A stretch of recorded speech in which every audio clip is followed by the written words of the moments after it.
And I do know that this is one of the means that they're going to start giving major training, where there are going people that work with this. We're going to have the ability to, it will not be so difficult as it is and it has been, to bring people from here into the ecosystem. First, they would bring us that way. And sometimes, they trained me like this very early on. And I have no idea how they managed to get me there in those states. I mean, I've been taken physically, but they also trained me progressively in this consciousness shift. And it's wild. It's more real than this feels, because it's more alive, because you're more vibrant, you have more of your consciousness and your awareness there. So it feels like when you come back, you feel like you just fell asleep again and went into a dream. And you remember, but your body remembers the sensations and the feelings. It's a real state. It's a state that's actually more real than this one is in terms of, what is the real reality, what is a fake reality. This is much more fake compared to the real state of consciousness there. So we're going to, because of all of this, because of the Hitharo happening and that heliotasis line activating, we're going to be able to learn how to first bilocate the consciousness. And that means being able to keep conscious while you do it. I mean, lots of us bilocate and do all sorts of things, and when we go to sleep at night, but we have no clue when we come back. Did I go somewhere? I think I was in the astral last night. Yeah, I remember about 10 minutes worth. I was only gone for 8 hours. This will begin the process of literally being able to journey and know your journey. And that's something a lot of us have been waiting for. I know it's very frustrating. I also know that your ability to journey, more so than anything, will be affected. Once you have this apparatus moving, doesn't mean I'm going to be able to go pop out whenever I want to. If your body is undergoing heavy activations or a heavy clearing of a certain thing at any particular time, if you happen to work double shifts that week at work, if you happen to have strain that's on your body or on your fields, that will shut off, because it takes energy, and it takes the body energy to process that experience when you come back. You may be able to project, but your body's not going to let it into the cellular memory because it's too much energy for it to deal with while it's under stress. So it may be frustrating sometimes because you may get a huge burst of it.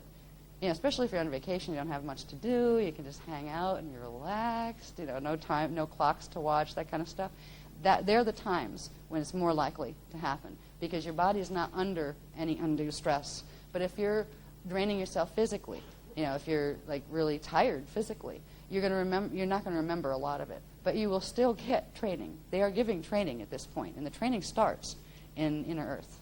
And I believe it's the Agartha temple that they're starting it. But actually, there's assignments. So there's most people will touch base with the Agartha temple, which is their Stargate 3 temple, Agartha Inner Earth. But there are other assignments. Some people have healing specializations, some have Templar mechanic specializations, and each of those crystal pylon temples specializes in a specific area of knowledge, as far as the spirit and the Templar and all of that. So we have different ones. We come in with them. Like it's part of our soul contract type stuff that we were born with, that we agreed to a long time ago and forgot. So some of us would go there, others would go to other temples. It's going to get fun, and I can feel some of the stuff that's probably going to come through for May, where we start to find out, okay, what are the options? This is the beginning of being able to get the body out too.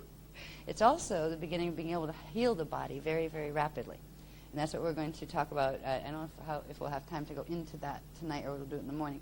But we're going to go into the techniques for activating, the rod and the staff in the body early, because indigos can do this, right? And it's a good time to do it. All right. This is after 12:12. Now let's get down to the rest of here. Okay. Allocation, yes. Peak.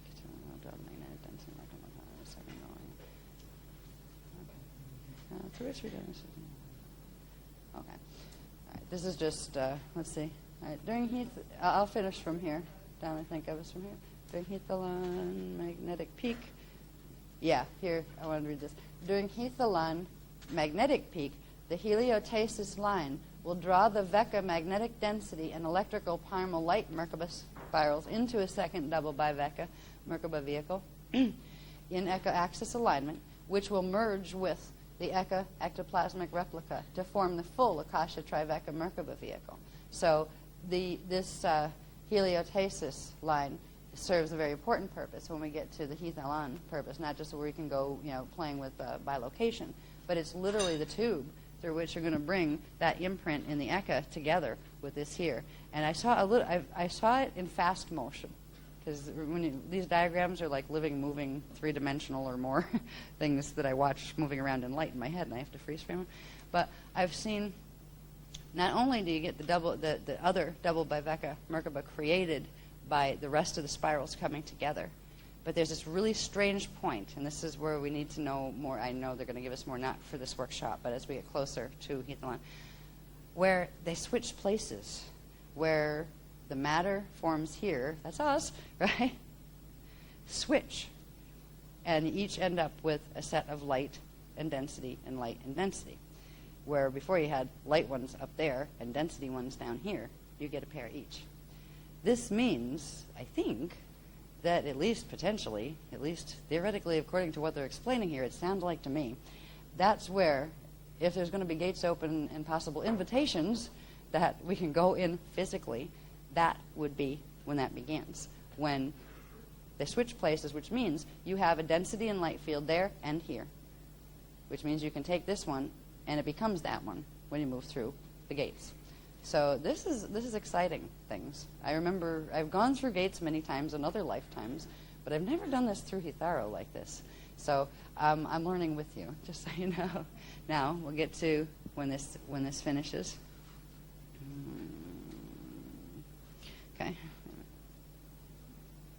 Okay. Now, and again, this just refers to in the Heath Allen period. That's when the Yane Hume, which is the 8 inner cells, the 8 inner cells of the Christos seed atom, they are regenerated during the Heath Allen cycle. Now, the Hitharo peak ends with activation of the heliotasis line, which occurs at dawn on the morning following the 12:12 a.m. Yaneha cluster regenesis. This period is called the Golden Dawn, because that's when the golden silver 1 frequency fields open up. So,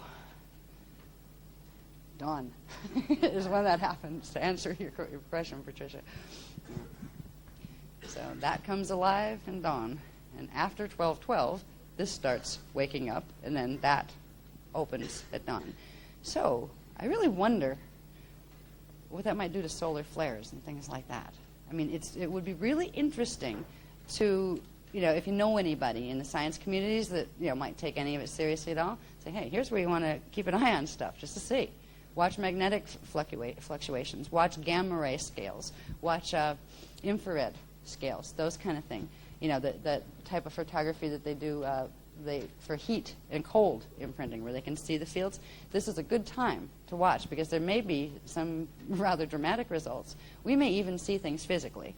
And I'm wondering, while we're all sitting out there on this little island, at least it'll be warm. It should be warm by then. If we're going to see light phenomena in the sky, if we're going to see, I do believe in the biblical verse that says something about, and the sky rolled up, and the moon shone no more, and the stars shone no more, and a few other things shone no more for a space of half an hour. They called it half an hour. So I don't know if we're going to get visuals, but we're bringing cameras just in case. Right? Yeah. So anyway, this whole process of stage A through D2 is the process of Hitharo. Now, of course, there's the process of Heath Allen that follows right on its tail. But what we're also in the process of, that we haven't talked enough about, are the Ark of the Covenant gates. What are these? Where do they run? What do they intersect with? So the final graphs that I want to show tonight, I want to see how much time I have left too, please. 45 minutes? That's good. That should be able to do it. All right. I want to show you the graphs that we have available on the Ark of the Covenant thing. Now, they're already in your book, so you can probably find them. But we'll cover them this way if I can find them. Where are they? Here they are. Now, there's only 3 of these. We're going to be getting more on the temples and stuff, by the way, for tomorrow. It's going to be another one of those very long nights up in our hotel room. Yes.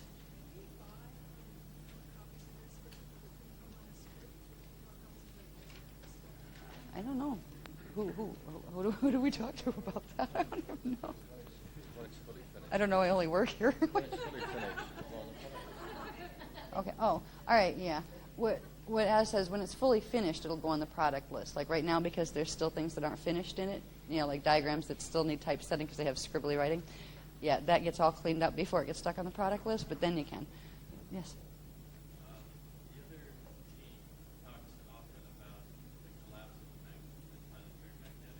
Uh-huh.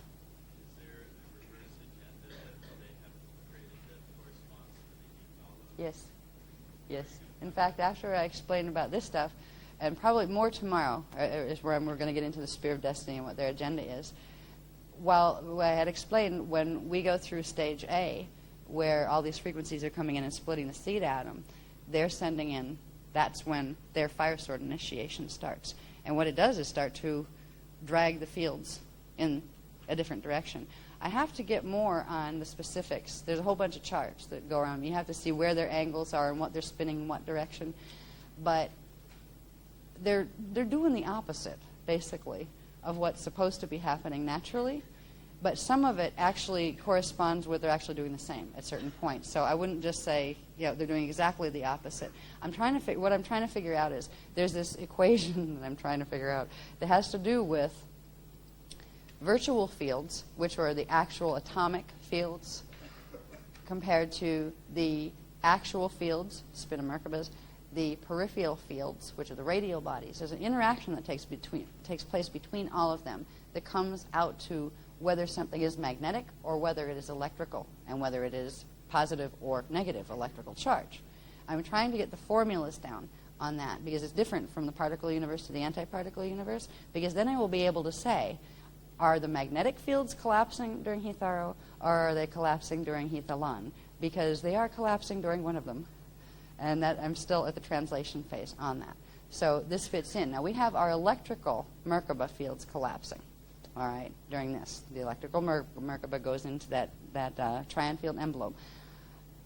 I do believe this is the Hitharo, this period, that the magnetic fields do something. They go down, temporarily collapse. And I believe it will be the electrical fields that will have problems during the Hithalan. But I want to make absolutely sure. And this has to do with like really wacky charts that have little arrows of like 5 different things spinning in different directions, and negatives plus positives and negative plus positives. This. It's like really a nightmare to translate this stuff. But anyway, I do believe that this is the period where the virtual magnetic fields get messed up or collapse. I don't like to say collapse because that's an extreme word when it comes to virtual or atomic fields, magnetic fields. That means like, what do your atoms do when magnetics collapse if you look inside, right? Does everything go flying apart? I mean, what happens if the planetary magnetosphere all of a sudden isn't there? Do we get like obliterated by a solar storm within seconds? So collapse is too extreme a word when we're talking about virtual fields. So I would be careful in using that unless they tell me directly, yes, it is going to collapse and all those horrible things are going to happen. They haven't said that. But it was a good question, though, because this is part of it. I've avoided that because of the collapse issue and which ones are going which way during which cycle. Right. Are they placing the magnetic fields collapsing at the 2000 August 12, 2003?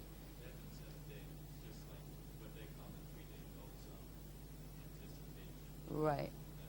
Now that's 3-day particle conversion, and that is happening in August. All right.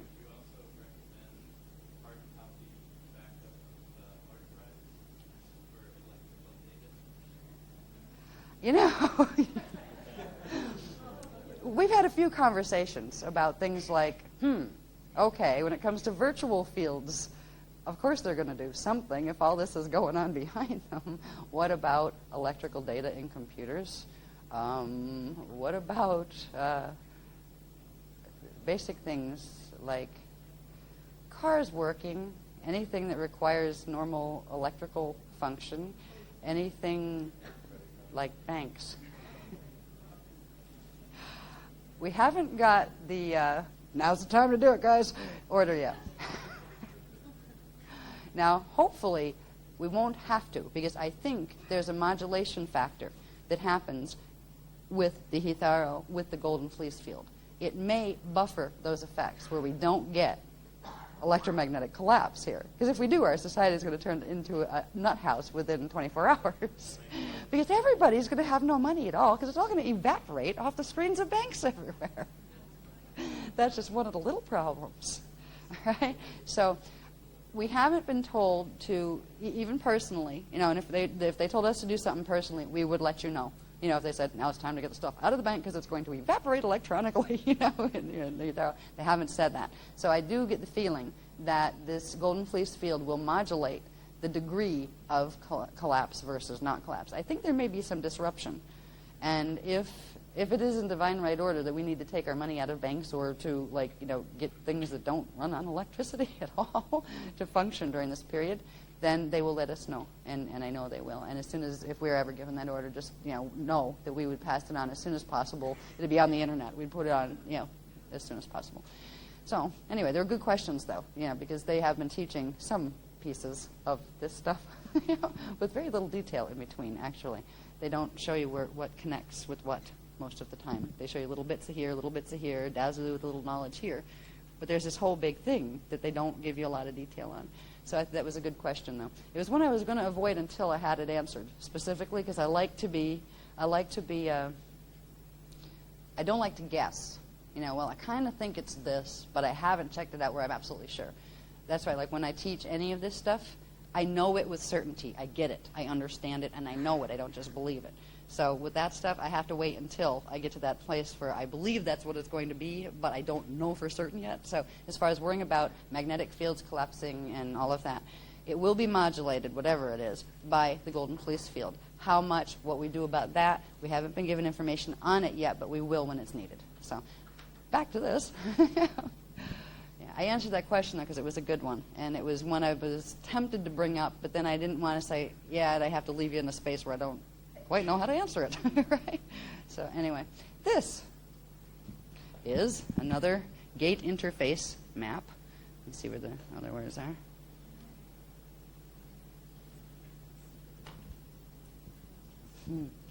Now, here is our Particum universe, 12 density gates, right? Our 12 stargates on the vertical axis.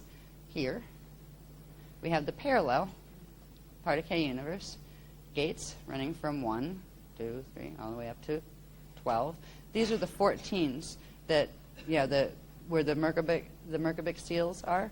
So in our D14 are the Merkabah seals for the parallel Merkabah spirals. And in parallel D14 is where our Merkabah seals are. Now, there's this other thing happening. The Ark of the Covenant is a set of base 6 instead of base 12 gates. Base 6 means they're built on 6 subfrequency bands for each dimension instead of 12, which means they have half of what's called the Keelan quotient, or the Keelan power. Keelans you can think of kind of like wattage, how much thrust, energy thrust, electrical energy thrust, does a particular dimensional frequency band have. So the base 6 gates have half the amount as the base 12 gates would have, which means you would need half of the amount of DNA activation or template activation to be able to move through them. So, what? The base 6 gates? The base 6 gates are this gate line that runs right here. This is their central axis. These are the Ark of the Covenant gates. And they require, I didn't give locations for them yet, if that's what you mean.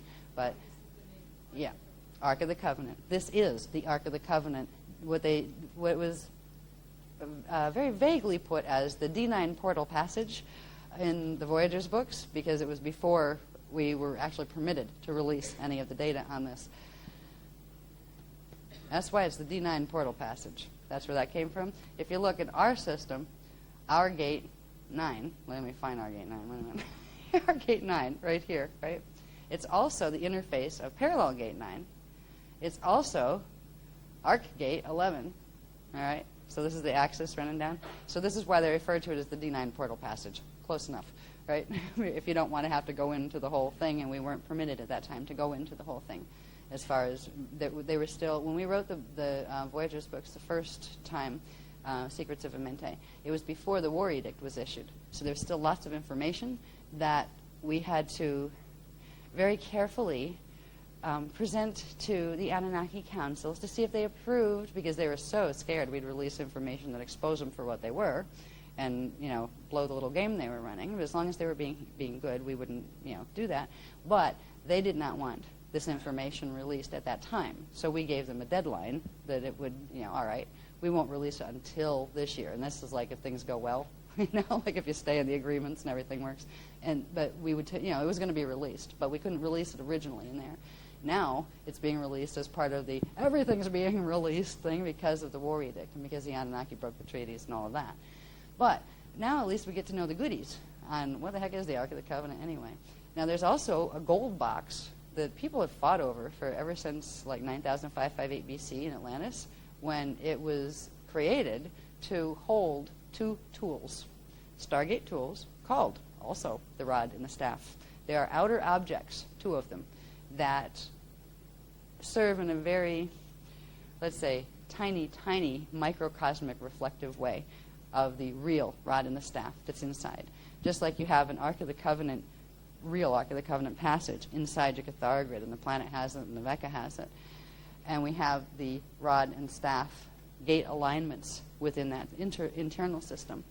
The Ark of the Covenant box, it was the big gold box that became known as the Ark of the Covenant that had this great power, right? This is part of covering up the fact of the real internal Templar. So we'd be looking for this box, right? Outside, running around trying to find a gold box, killing each other for it, because it had two tools in it. The tools were real. They were called the rod and the staff. And it's funny because the staff was stolen for a while, and then it became the sword Excalibur. It was actually in the handle of the sword. You could do some wild anti-gravity things with that thing.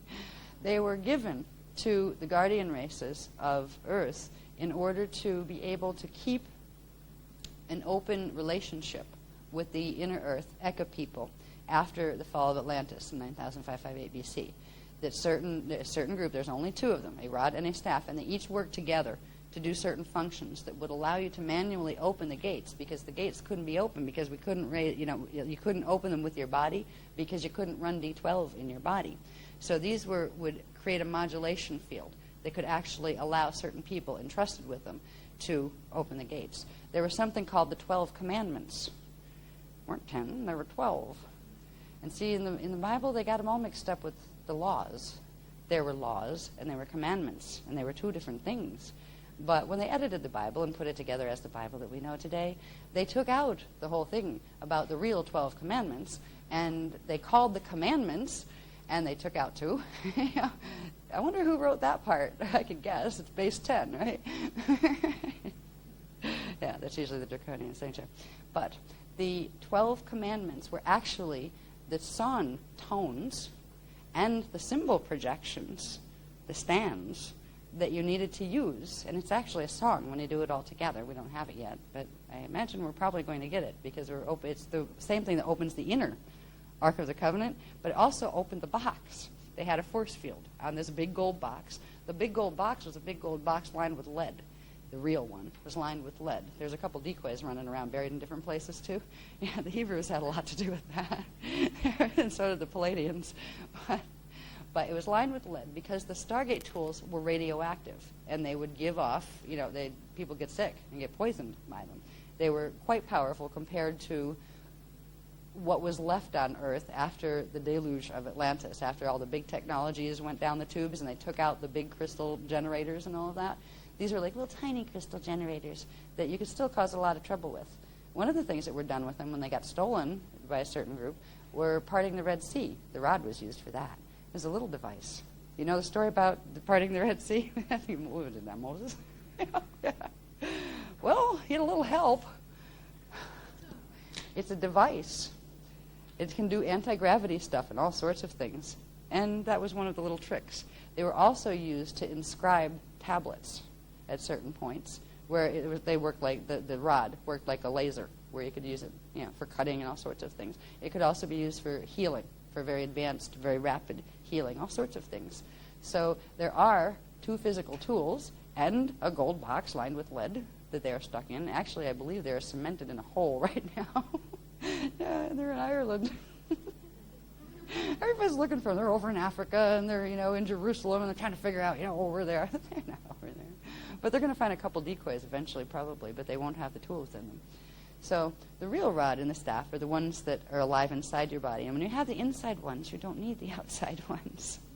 But at a time on this planet when even the guardian races couldn't run the inside ones, the outside ones were entrusted so we could keep the open relationship and keep some of the smaller portal interface gates in the Ark opened. And there were a couple times where people were taken into the protection field of the lower Ark gates when, like in 9005-58 BC, there was a small pole shift comparatively to others during the fall of Atlantis, and there were groups that were taken in to the Ark of the Covenant lower gate spaces. Not the whole set didn't open, just the lower gate spaces to protect them, and then put them back on planet after the dust settled, kind of thing. So it's been used for that purpose too. But this is how they interface. It's interesting when you look at them and you think about our planetary gates. For instance, we have our planetary gate 4. This is ours, right? That's Giza. And they wonder why they built the temples there, right? The pyramids. This interfaces with all sorts of stuff. It interfaces with Gate 4 over in the parallel universe. It also interfaces with Ark Gate 2. It is the same place as Ark Gate 2. Ark Gate 2 opens up in there. Ark Gate 1 is over here, connects there, and it actually goes out into the light fields. Now, Ark Gate 3 is in the same place as our normal Gate 2. In terms of planetary, that means Sarasota, Florida. The Gruwell point interfaces with Ark 3. Get over here. Okay. That's right. Ark 4. Now this is interesting. Think Paxos again, right? And there are the Eka gates that are called the Q-site gates.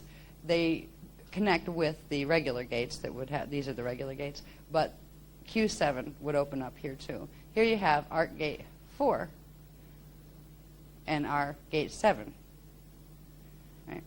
And Q7 would interface here as well.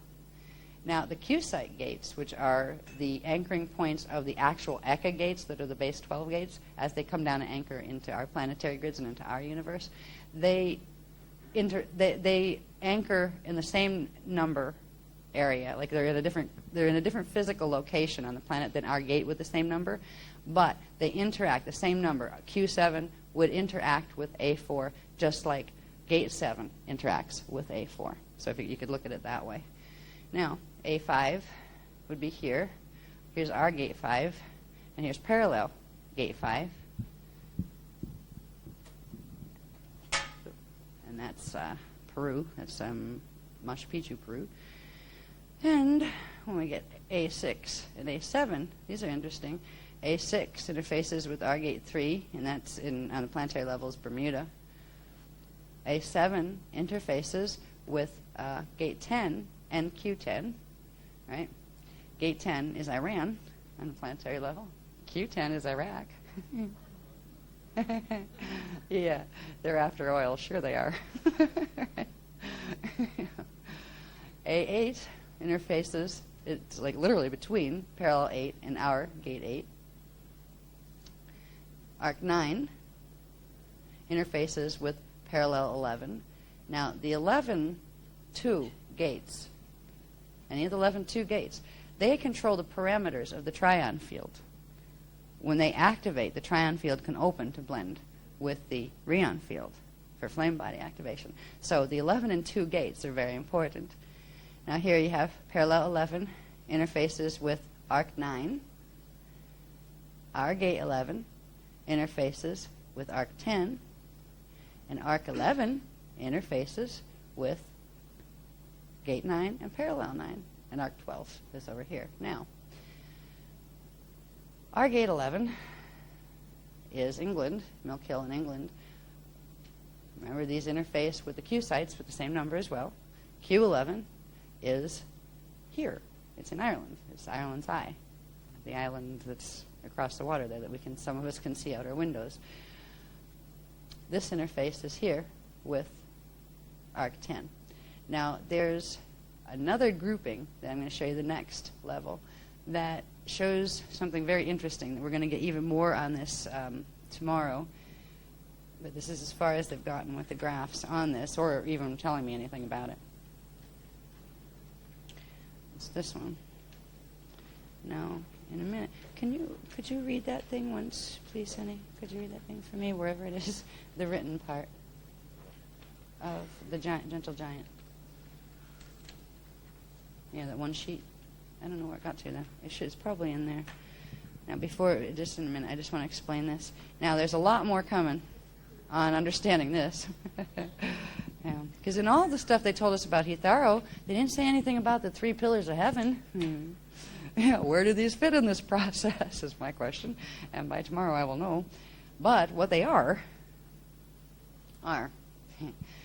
if you looked at that consolidated gate interface map that showed all of them in the same place, and then you expand that and put it on the Vecca maps, this is what the Ark of the Covenant gate setup looks like. The white ones. Okay? These lines run. You would notice that you can see where, if you really look at it, you can see where those numbers and those lines translated into these numbers and these lines. I'm not even going to try to explain that yet, but if you look at it long enough, you'll figure it out by looking like between 2 and parallel 2, you have something, right? Just look at how the relationships are on that map, and you'll be able to transpose it here. But this is what it looks like when it's stretched out into the Vecca map. We have Arc 1, Arc 2. Now look at these. These are on that axis, the arc axis, which is the Eka axis, and they're running between our particle universe and the parallel universe. You have Arc 1, Arc 2. They also have interfaces. It's like a big stretched out Cathara grid, really. Arc 1 and 2 interface with Gate 2, and Gate 2 is actually also where Arc 3 is located. This is the one on the planetary level. This is Florida. Right? That would be Venus on the galactic level. I believe it's Epsilon on the universal level. Now, you have 5, right, 4, so 3, A3 and A4 are here. So you have A3 in our system, A4 over in parallel. You have A5 in the center one again. See, this is their main vertical column on the arc gates. 5. You have A7 over here. They stretch out here. And A6. So somewhere between here and here, A7 and A6, what usually happens between a 6 and a 7? An Azure point, right? Stargate 10, parallel 10. Right. And this also, when you look at the regular Eka-Vecca map without this stuff on it, connects directly into Gate 1 of the Eka system, which is the Brennaway gate. That's where they're being attacked right now. They're being attacked through this setup, and the arc isn't activated yet, but it's going to be. It's activating in their grids, but it's not down here yet, so they don't have the protection field yet. Arc 8, we got 5, 6, 7, 8 is here. Arc, this is where it gets interesting. Arc 9 is over here, which is parallel 11, which is inner Eka 4, right? Over here, Arc 10 is Particum universe 11, which is Eka gate 3, Agartha. Right? So this is the 1111, another meaning of the 1111, and it's actually an 11111111. Lots of 11s. Up here, Arc 11 gate is at the center point. That's where 12 and 13s all line up in the center of the Eka, where the M array of flame center point, as of A, is. Right? That's where gate 12 here and gate 12 here and gate 12 and 13 here and 13 here all linked together in the center of the Eka. Right? That's A11. Now, this one is known as the gentle giant. All right? This one activates this whole thing and these. It's the control temple for a control gate, and it's a temple. It's a crystal pylon temple in kind of like a halfway space between the Eka radial body fields and the radial body fields for the Vecca. That's what the Ark of the Covenant does. It creates a set of radial body fields that normally wouldn't be there, but they were put there in order to, it's part of the healing program that was started a long time ago in this time matrix. But this is what is located at Newgrange. It anchors in Earth at Newgrange, a gentle giant. And what's interesting is the base key code. There was a long time ago they gave us the gate codes, just the simple gate codes, before we started to get real fancy with the Vecca codes and all the intense shield activation things. Just the simple codes that went with each gates. And the gate code, like I believe, I haven't looked at them in a long time, but I think this one was a square with a dot in it, and this one was like a triangle, and there's a number of them going up. Gate 11s are spirals. What's really interesting is if you look at pictures of Newgrange, or you go there are sets of spirals all over the place. And there are particularly sets of 3 spirals. 1, 2, 3.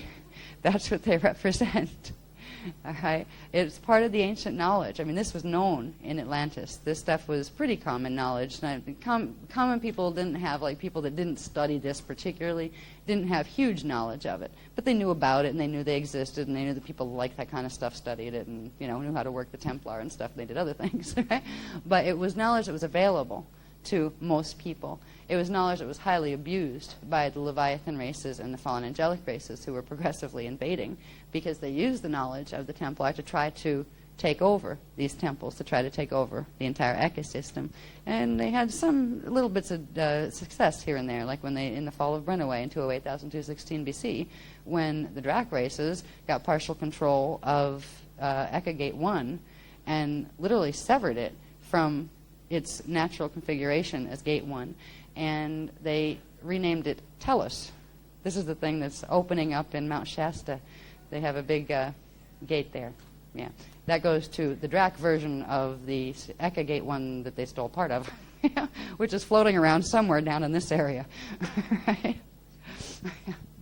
That's going to have a nice little bridge right over and through it as well, because when the arc gates come through, they're creating a frequency field. That Golden Fleece frequency field is going to literally create a different platform for the consciousness that can embed in that grid instead of in the one that's going down. But they're going to exist in the same place, just like they exist in the same spot. They're different frequency bands with different angular rotational particle spin that certain people are going to be in one while others are simultaneously in another. And it's going to get to a point where we don't see each other anymore. That point won't come until 2012 or so. But in the meantime, the separation is going to become more and more, and we may get time distortion where we start to see it. We start to realize, oh, that flickered through and then it was gone again. I saw that. That's the one going down, or is that the one going up? Oh, I must be crossing over. I'm going on that one. You'll be able to see a flux of reality fields where it's almost like having a double exposure in a photograph, where you start to see 2 images. You may start to see cities hanging out in the sky.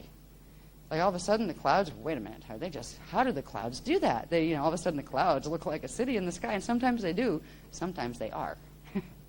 All right? Sometimes it's just your imagination having fun saying, oh, isn't that a neat shape? Let's make that a city. But most often, it isn't that. They're mirages, but mirages are real. What they are time interface spots where the physical structure of one time frame, space-time location, is bleeding through into this one temporarily. And it's not fully physical, which means you're not fully physically in that same angular rotational particle spin. When people see those things, it means the phase lock is starting to let loose. Think about that concept of the phase lock of their atoms are starting to let loose just a little, enough for their consciousness to shift. Think about that for a minute, excuse me, in relation to drugs. In relation to LSD, for example, that gives you mind trips. What might this stuff be doing? Well, it's obviously releasing the phase lock on something, because you can have all sorts of mirages happening right inside your own head and outside. So even like drugs create, they're temporarily releasing certain things that they shouldn't, and they do it totally out of sequence. But when that stuff happens on a normal basis, it's not done through drugs, it's not done through altering your perceptions through a substance. there's the natural mirage effect that happens, particularly when you're in a situation where you're going from one timeline to another, which is what's happening. One timeline is splitting into two at this point. One set of pulsation rhythms and another. There are going to be two different pulsation rhythms. And for a while, we're going to be seeing both of them. And sometimes we'll be on this side, and other times we'll be on this side. And we're going to oscillate between the two, and eventually you'll feel a shift. And you'll know you made another level of, okay, yeah, I made another step up on the, on the ascension part. And you can feel a part, it's like a weight letting go. There's a whole set of effects that go with this. And these are going to get more pronounced after the Hitharo, and probably even before the Hitharo, but especially after.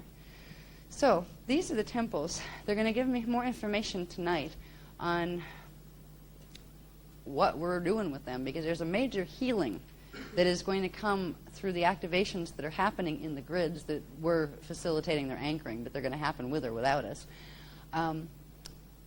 There is a healing level that's coming in because it has something to do with, and I'm just picking up what I can feel floating around in the field waiting for translation, something to do with by anchoring these three pillars, which are called the 3 pillars of heaven, and that happens through activation of the 11, 11, 11, and this other 11, which is Echo 11 back there. There's actually 4 of them, but this is the big one. This is the control temple. By activating these, it creates literally the effect of Melchizedek regent ordination in the universal Vecca, where you have that pale silver stream of liquid light that comes down in a regent ordination. Your Rishi, or your avatar level, sends down a pale silver stream of liquid light, a live hydroplasmic current right from your Rishi that goes into the first of the first 8 cells at the base of the spine and reopens your connection to your Christos. What they're doing, now that we're understanding mechanics more, those regent ordinations are beginning the process of that little bit of a third of the Christos seed atom that this planet and its people have left. It's waking it back up, and it's anchoring it so you can progressively heal the 2/3 reversals of the Metatronics that are on it. But this is doing it. This is a regent ordination on a Vecca level, on a universal level, because those streams of pale silver liquid light that are going to come down, they're going to start as pale silver, D12. Then they're going to get more. They're going to bring the Amareya flame in. These give us the ability, I think, and I'll know by tomorrow because this is the new stuff that I'm just kind of feeling around the edges of. I believe they give us the ability to very rapidly activate the internal rod and the staff, or at least the rod. I'm not sure if you can do both right away or what. But before we leave tomorrow, there is a technique, and I'm not sure when they're planning to give it. It depends. It doesn't matter. Actually, Ma said he's not sure. He hasn't decided, okay, whether it's either tonight or tomorrow. But we're going to be doing this in our own bodies as well. Like what's happening in the grids here and what's going to be happening in the grids in Ireland. It's going to be happening within our body. It's happening also within the galaxy and within our solar system, within the galaxy and within the universe. Now, when we look at these temples, these are anchoring temples here. The primary anchoring temples are here, here, and here. The twos. So the Gruel point in Florida is a primary anchoring temple. Parallel, Gruel. Now this area right in through here, A2, actually pops up in Stonehenge. Stonehenge, that's why it's so important. It's the gate A2, and it interfaces with the Gruel. And remember, the 11s and the 2s, that they control the 2 ends of both rod and staff. So this is Stonehenge. We have here Newgrange, we have here Stonehenge. Here we have an area around, well, that's why we're going to Limerick and the Adair area. It's in Adair territory, I believe, Ireland. Adair Island. That's where we're going Monday, I think. Yeah, I think is that Monday? Yeah, yes. So these are what we're here to activate, and they're going to give us certain sets of codes. Some of them I'll show you before we leave tonight, and maybe if there's time we can run the one. Actually, yeah, the one we can run and get it set in the grids. But it's going to open up. They call it the healing dowry of Lohas. Now, Lohas is the old word the old name of this place when it was part of Atlantis. And Ireland and England and Scotland and Wales were actually Lohas, Atlantis. But it was entrusted to the Zephardun Atur, which were the tribe 11 people, which were the Celtics, who later became the Celtic Druidics when they combined a couple of tribes. I forget what the Druidics were. I think they were tribe 3 from Nohas, Atlantis. They were combined with the Celtics to amp up the June code of the Druidics. This was their heritage. This is the Irish heritage of the healing temples. These are the most powerful interfaces that are on the planet, the most powerful frequency interface spots that are on the planet. They have the power to override the Gruul, and the Gruul, which is gate 2, is the control spot for the shields. These have the power to override and recalibrate the Gruul, which is probably why they've been messing with us since we got here. We got kind of like a little bit of psychic attack happening at the first hotel we were at. Somebody was not happy that we were here. And we didn't know why. And all I would say to me was, well, they're a little disturbed because we're going to be waking the sleeping gentle giant. And I said, what's that? What's that? Just, we can't tell you here. We had to wait till we got on these grids. But this is the gentle giant. Now, these other ones, this one here, A9, which connects with P11, which is parallel 11, and ECA 4, this spot is in Antarctica, of all places. It's not the same place as Gate 1. There's Gate 1 down there, but it's all over to the west of that. Now, this one is Melkil, I believe. Yeah. This one is the England Melkil one, and it links to Agartha, which is Gate 3 in the Eka, and it links through USG 11, which is Avion Lyra. There's this one. And we have the anchoring temples. What we're going to be doing, this is, let's see, where's the other one? Okay. Ark of the Covenant, USG 1. All right, wait a minute. Let me get my name straight. See, I'm just learning this stuff, too. It's hard to read sideways. Ark of the Covenant, USG 1, anchoring temple. Okay. Here's an anchoring temple. This is the one in Limerick. No, wait a minute. I'm getting myself confused here. Hold on. Earth links to Adair. All right, this is the Adair one. I was right before I said that was Adair. Yep, that's the Adair one. That's what we're doing Monday, activating that. Then this one is going to activate when we activate that one. So when we activate the Sleeping Gentle Giant, number 11, up here at Newgrange, it's going to trigger activation. These communicate directly to each other, those end seals. That's also what we're going to do in our bodies to get the palms to activate the rod, where we have on the left side parallel 2, that would be this one here, and we have on the right side parallel 11. These are the ones that interface with the arc gates 2 and 11. So our right hand is going to start running the frequencies of the gentle giant, which is a very powerful healing frequency, and our left hand is going to be able to run the frequencies of arc 2. So we're going to be able to start literally transmitting, and it's not just once it's activated in the hands, it will move through the bodies as well. All right, and we will be transmitters of the host matrix field. And this is how we can heal, not just by touch, just by being, but it's also healing ourselves as well. I'm looking forward to this because there's something that I don't know if we'll have time to do diagrams on it tonight that had to do with the mutation that's been done here through using the reverse Merkaba and something called the Biveka phase lock, which is a very, very nasty configuration of shield phase lock. It's like cogs in a machine seizing, like your engine seizing in the car. Stuff just doesn't go anymore.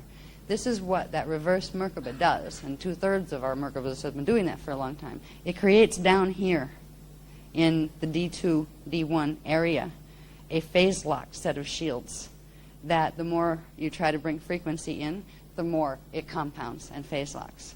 And this is why some of us will get a lot of pain in the back when we're activating.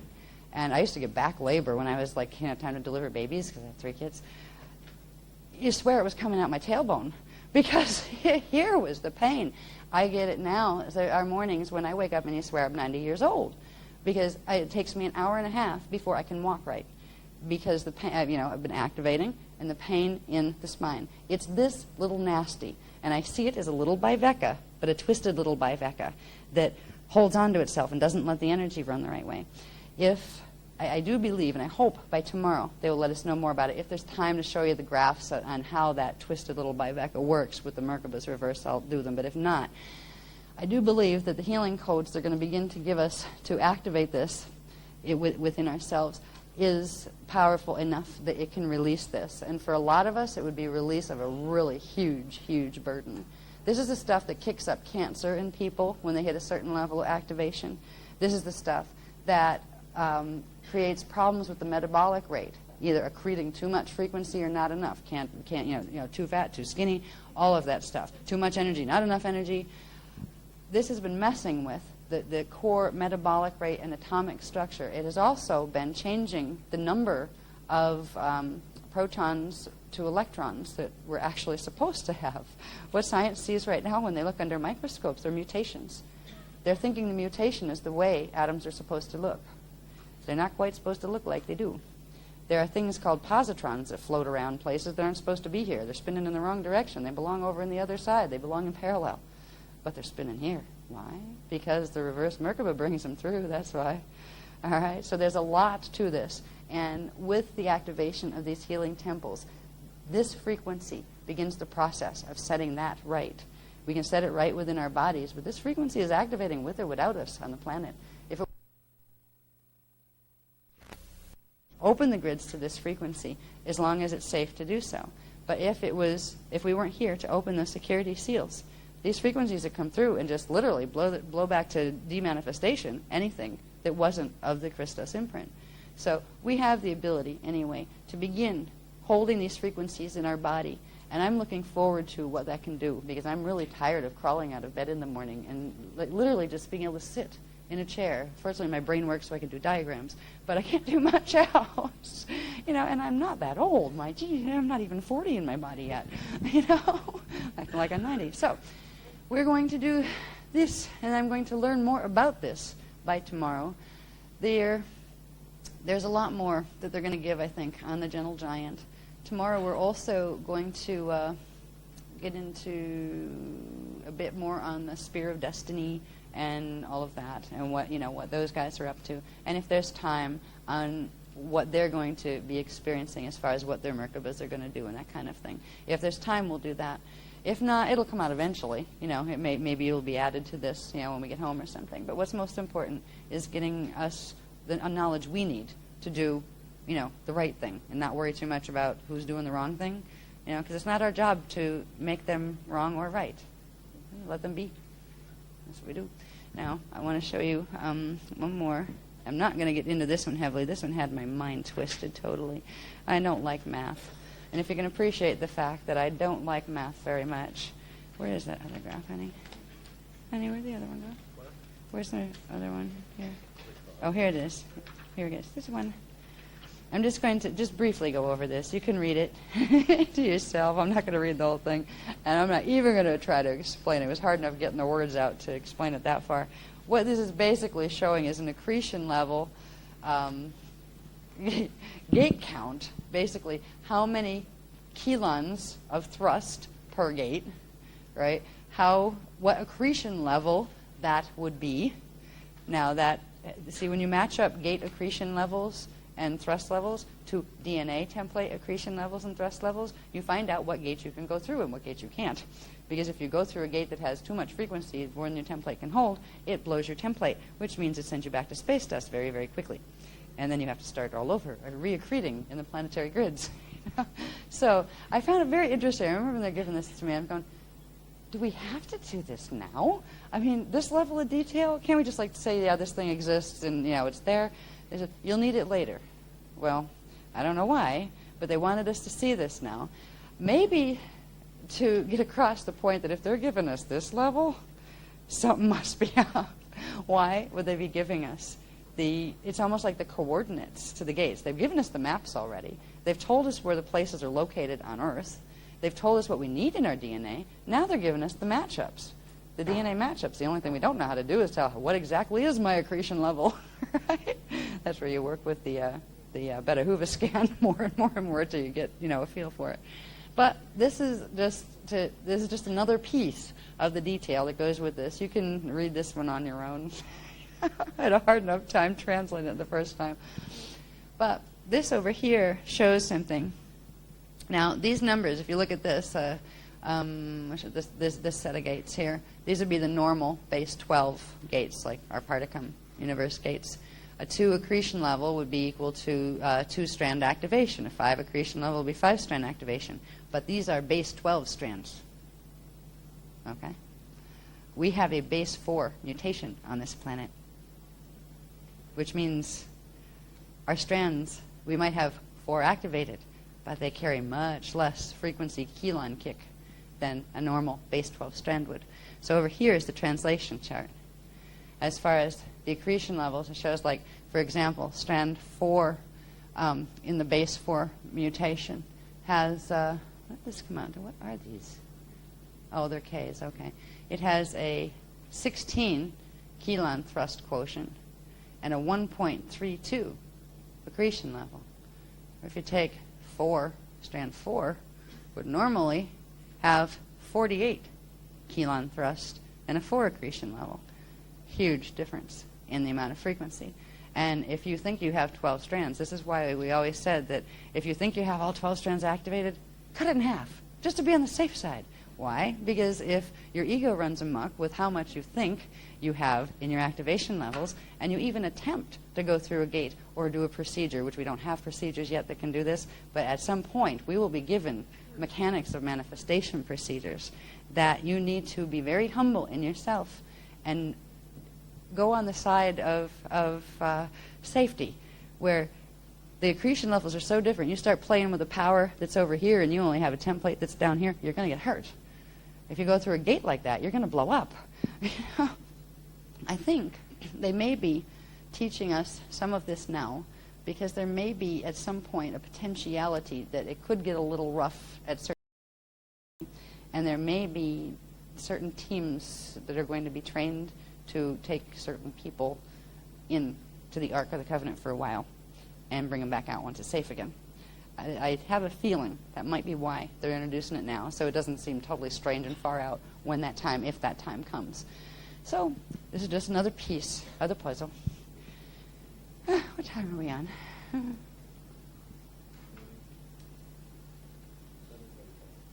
Okay, we're supposed to end at 7:30, so I'm only 5 minutes over. Not too bad. I'm getting closer and closer to real time. It's amazing. I used to go so far out. We have workshops. This Phoenix workshop was off. I think it was 3 o'clock in the morning before everybody finally got out of there. Felt so bad for everybody. 20 techniques here, right? Oh, Lord. Now, there's a couple more I want to show here. Where did they go, honey? They're here somewhere. Oh, yeah, I want to show you these quick. We'll do these tomorrow, because Ma is saying it doesn't have to be done now anyway, and you did enough activations of the others this morning.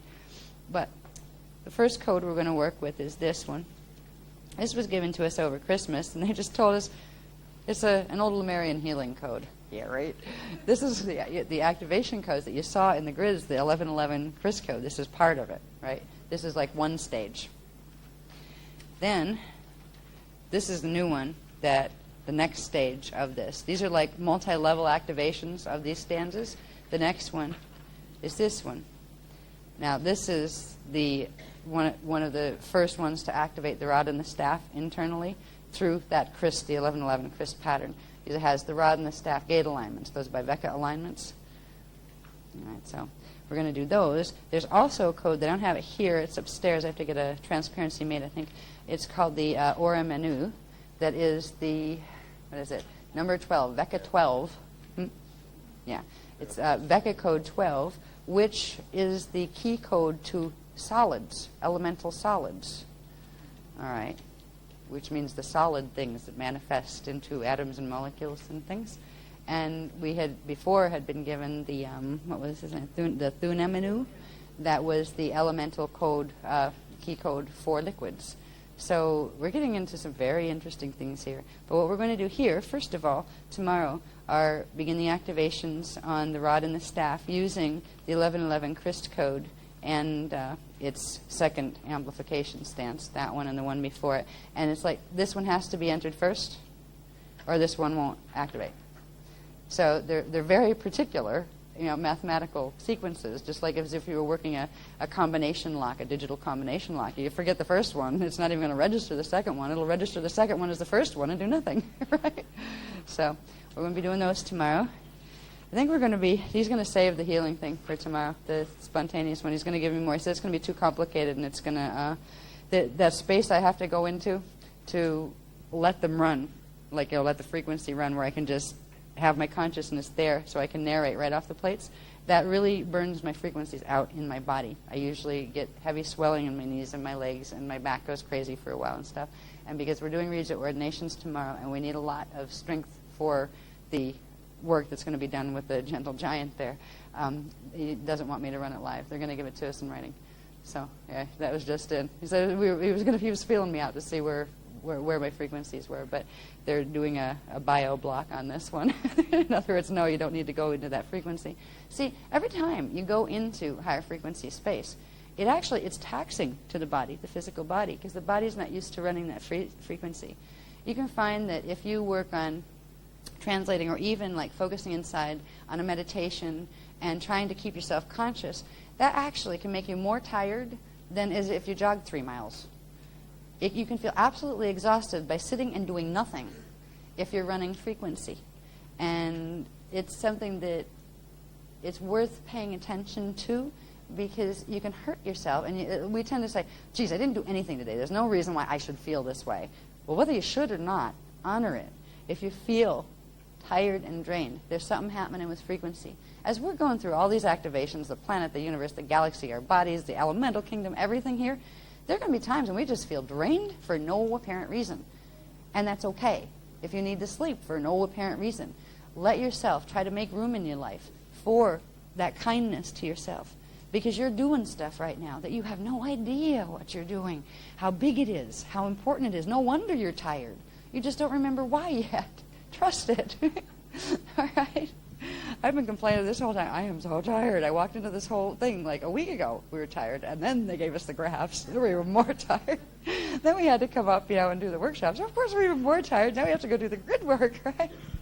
It gets to be funny after a while. But then we give ourselves time to crash for a week and just curl up in a ball, sleep until noon if we have to, and those kind of things. Fortunately, we have the ability to do that. But then it's we don't have. If I had to be at work at 9 o'clock in the morning somewhere at this point, I did that. I did that trip for in many years in my life. If I had to do that now, I'd be certifiable. Just lock me up someplace. In fact, I think I'd choose being certified, because at least then you can sit quietly in your nice little room. And if you're really good, they'll let you have a pencil and a notepad. Right? So it's kind of like good time to start making room in our lives for ourselves. It doesn't mean throw your job out the window. It doesn't mean go, rack up your credit card bills because, oh, gee, they might all go away, right? It's not time for that wacky, end time scenario that they've had 4 or 5 times in the last 100 years, and they were still there in the morning, right? And so were the credit cards, and so were the houses that they got rid of, and all of that kind of stuff. So we're not going to do one of those, but. I think we covered enough for today. I think that was pretty good. You'll have a few more pages. One more thing. I knew there was something else. That's why I kind of go, are we done? I don't think so. This messy-looking little graph here, I just wanted to show you what I was talking about. The only reason it's in this state is because there was no time to even set any of the type or hardly even erase any of this stuff. You can still see the stuff that didn't erase or white out. There was no time. It was literally being thrown together as we're running out the door to come down here. But I just wanted to show it to you because it's showing just 2 things that are interesting. One is the fact that we know we've been working with our 4 shields, right? People that are working with Cathara, that you have your Maharic shield, your Telluric shield. Your Maharic shield's down here off the thing. Oops. Down there's the Maharic shield anyway. You can't see it, but it's running there. That's the one we've been using to run D12 frequency. You have Telluric shield, you have the Duratic shield, and you have the Turic shield, right? Well, there's also a set of them that correspond to parallel. We've actually been using the parallel shield, the Maharic shield, to run the frequency, because that's where you get it more direct and it's more powerful than if you just use the magnetics. So when we begin to bring all of this flame body stuff into activation, we're bringing the whole set of 8 of them into activation. But there's not just 8. You have your Rishik shield, the one that would go this way. Our Rishik shield in the Particum universe would run this way. The parallel one runs this way. And that would be this dotted one here. Now this mess up here, it would be much easier in color if we could do different colors for each one, but I don't have the capacity to do that right now. This shows a Merkaba field, right? And the Cathara grid, right? And it shows the shields, how they fit into this whole picture as well, just so you see how they fit into the picture. Now, there's all 8 of them are stuffed in there, but this one is the one I wanted to bring to your attention. This Rishaic shield from the parallel. It's controlled with, it goes out through parallel 1. See, I'm not done with the gate lineups here. The rod is what controls that axis, and the staff is what controls the axis of our Rishaic shield.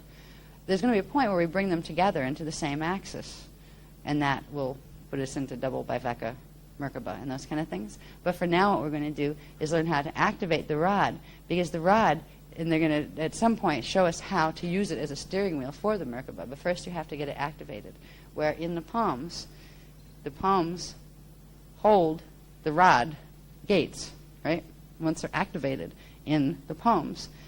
When you move the palms, you can choose to move the angle of the shields. They're going to show us a whole level of interesting things. Some of it I think is going to come out in Greece as well, because they're just introducing it. But on how to play with the shields themselves, the angles of them, not just the angle of the top of the Merkaba kind of thing that you can do this way, right? You have the hands activated, and that's the rod. It's connected to the staff, and your Merkaba is connected to the staff, your top one. You can point it where you want to. It's like being an airplane.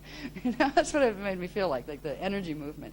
It's as if you're an airplane, and they're your wings, and you're literally steering the body, but there's a lot more to it than that. There's ways of angling the shields up and down, the horizontal ones. There are things that can be used for healing. There are things that can be used for direct manifesting or demanifesting, for hyperspacing. I mean, there's a whole lot of things that this is just the beginning of. I don't know how fast they're going to take us into not just the mechanics of the shields or the science of the shields, but really learning how to use the shields, like Shield Applications 101, because the shields are the directors of the Merkaba fields.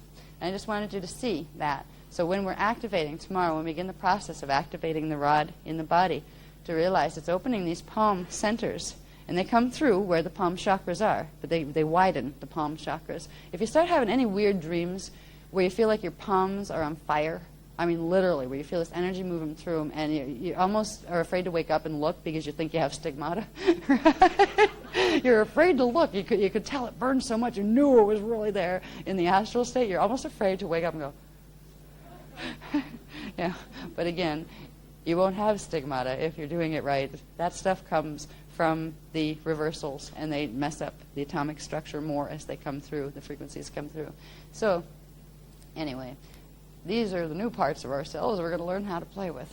And we're going to learn how to help this planet in a very unique way, I get a feeling. So there's still the secret. There's a secret about this workshop.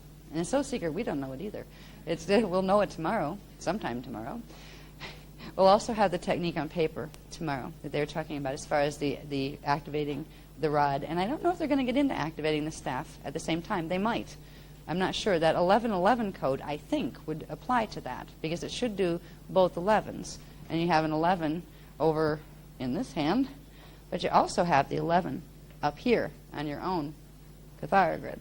So the 11 parallel and the 11 here, I would think that has something to do with that. So I do get a feeling, and I'll be specific tomorrow when I know, and instead of just guessing, that we're going to do both rod and staff activation, I think, and the 3 pillars and all of that.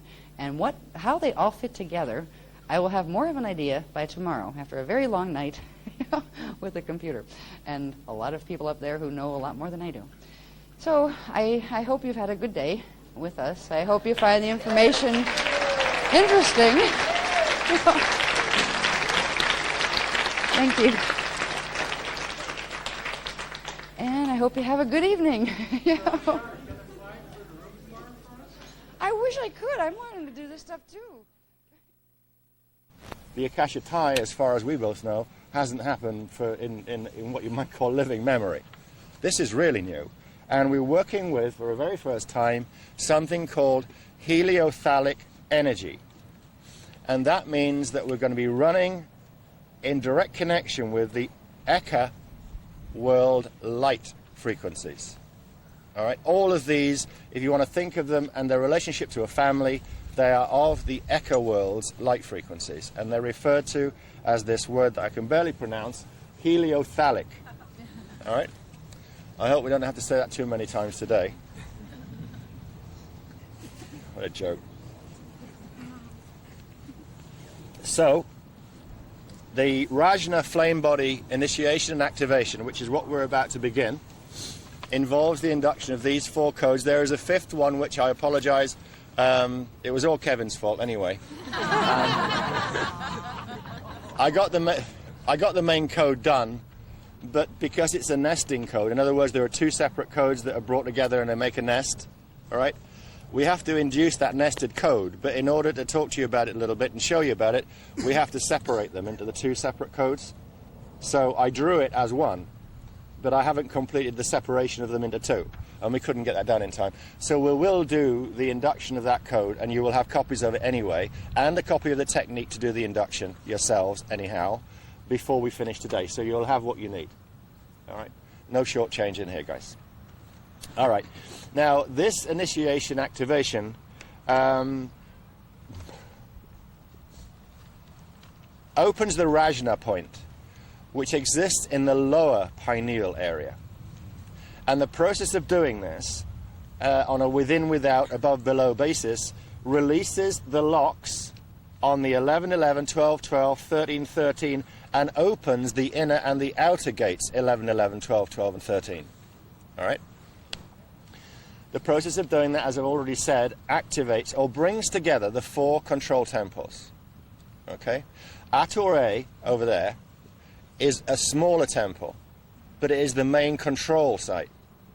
Okay? And this work is going to connect with stuff, a shield that we left, a gold and silver 1 shield that we left at Stonehenge in England, with a very small group of people who visited from Ireland and the States. I can't remember what the date was, but it could have been the 2nd of January, if I remember right. No, the 3rd, probably.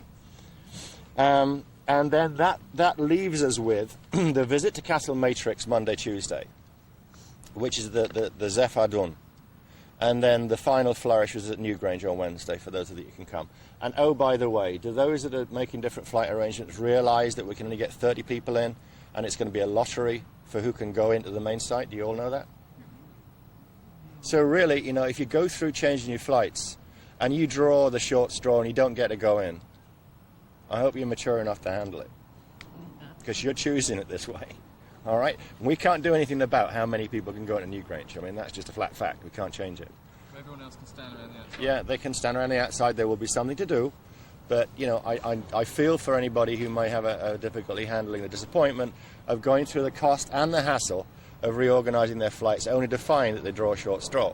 I mean, if anybody in the group is big enough, kind enough, and just amazing enough to give their long straw to somebody who's done all that, I'll give them a whopping great kiss, you know, I mean, really. But that's up to the people involved. I can't do anything with that. All right. Now, I think I mentioned this morning that in every sense, we're about to begin a program, a sequential program of activity of internal and external healing work, which at this level, at phase 1 level, which is where we are, this is the Rajna flame body activation level 1, what we're going to do is to develop this thing, this critical mass, within the Indigo team, as well as within the planetary grids. Now, what that means is that wherever we have elements of the grids, elements of the planetary template, elements of our personal template, elements of the Indigo family template that are borderline 31%. This is the first area of benefit in the work that we're going to do this morning. Anybody that's right on the line, anything, any part of anything that is hovering just below 31% is going to experience a major boost and benefit from this work on every level. So what we're going to do is the product of this, quite apart from what I was saying about building critical mass, right? the implication of doing this is that the healing effect will be to bring more units of original source consciousness into the game, which will ultimately be able to anchor into the golden fleece. Okay? This is what we really came to do, wasn't it? Right. Dan, we're not transmitting on the radio. I'm not getting anything. Is anybody getting anything? Yes, I am. Yes, I am. It's 107.7. Just turn tuning until you receive it. Keep I turning. can't hear it. We can't hear it.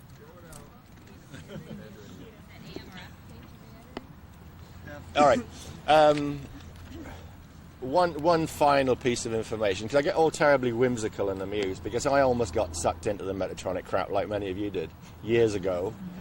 And there's one thing I remember from it, which I just want to point out to you. I mean, Brenda's one present who used to come to the small groups I was running, and she might remember. The Paracletes are our unequal opposites. The high priests of the Anunnaki, okay? Paraclete order, Temple of Thoth, all that stuff. All right, now, I don't know how many of you know about it, but in the mythical tale that they give us about the significance of this time and the importance of actually restoring and activating the grids from their perspective, they tell their students that the priest of the ancient, very ancient, oh so very ancient priests of they must be all of 3,500 years old in a day. Oh. Anyway, these guys occupied an island somewhere in the mid-Atlantic, is what they say, and you know what? They call it the Isle of Ruta. Tribe 11, the name of Tribe 11? Atur. Zephyr Dun Atur. Reverse Atur and you get Ruta. Tribe 11. Get it? Anunnaki 11. And there we have it. Atur is the true name of the temple from our perspective. They derive all their teachings in terms of grid work and the healing they say they do from this place called Ruta, which is a direct reversal of Atur.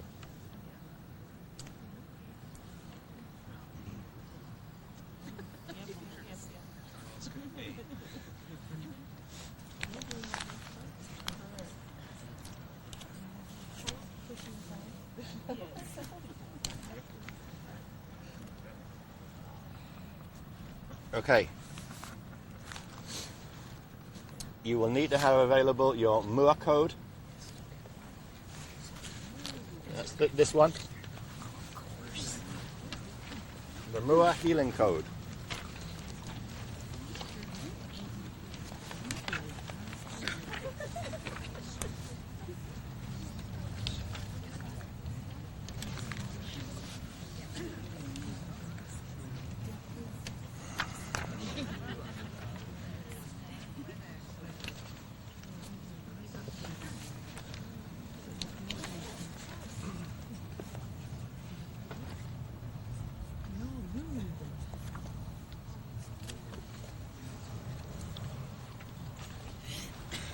All the way through the inductions, we will use the eyes crossed pineal induction technique. Okay? If you have difficulty or experience facial pain, muscular pain, when trying to cross your eyes, relax. Okay? Just relax. And if you can't hold the focus, don't worry about it. Just pull what you can. The group shield will help anybody who thinks they're not doing their bit. The group shield here is really powerful. I'll tell you this, I could work with one person and you would all benefit. But what we're in the business of is critical mass. And we want to aggregate this in that kind of exponential way that is out of all proportion to the number of people gathered, all right? But don't worry if you can't hold the eyes crossed, because the job will be done. Make no doubt about it. Okay, with an eyes crossed focus on the MUA, or on Itur. 3 inhale, exhale breaths in your own time.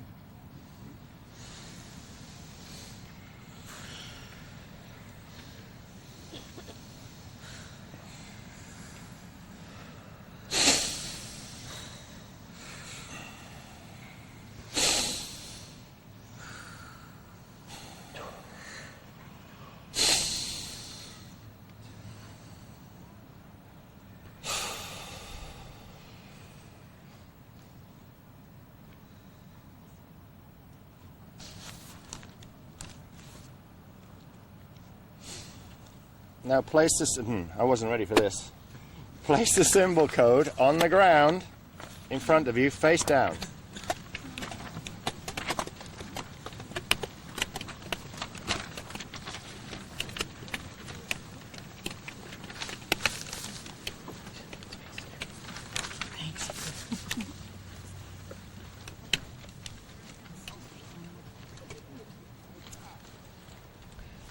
Ready?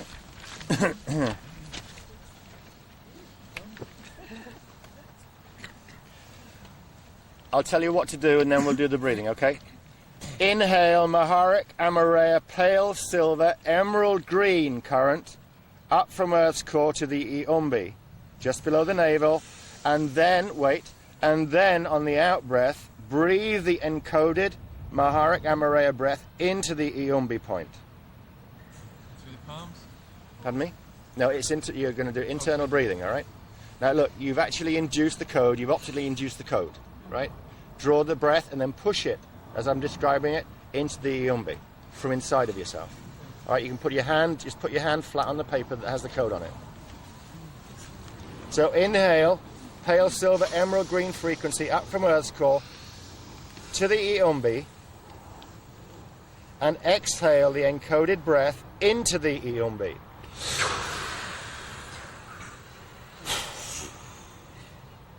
Inhale and draw more Maharic Amareya current up from Earth core into the Azure point. Then exhale the encoded Maharic Amareya breath into the Azure point. Inhale and draw final breath of Maharic Amareya current up from Earth core and into the Rajna point within the lower pineal gland. And then exhale the encoded breath into the Rajna point.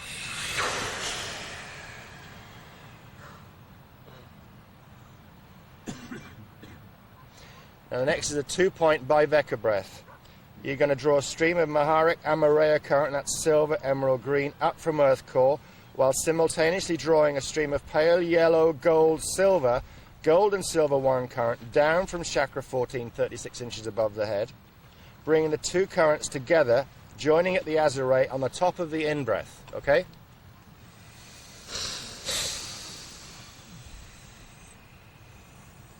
Can you repeat that? Yes.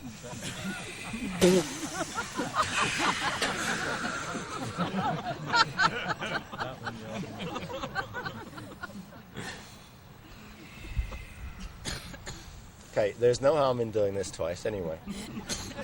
We're going to draw the silver emerald green current up from Earth core, whilst at the same time, and you're breathing from the abdomen, remember, not from the upper part of the chest, drawing pale yellow, gold, silver, gold and silver 1 current down from chakra 14, so they meet at the Azure point, at the base of the thymus, and they meet at the top of the in-breath. Okay? All right? Okay, good. In your own time, 2-point breath.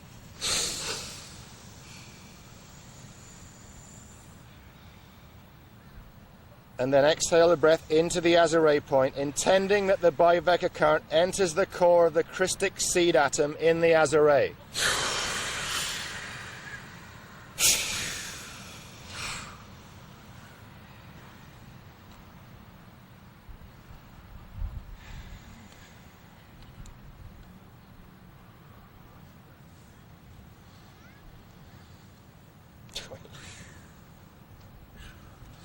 I'll read the next step, step 8. Oh, by the way, it occurred to us to point out to you there are 11 steps in this.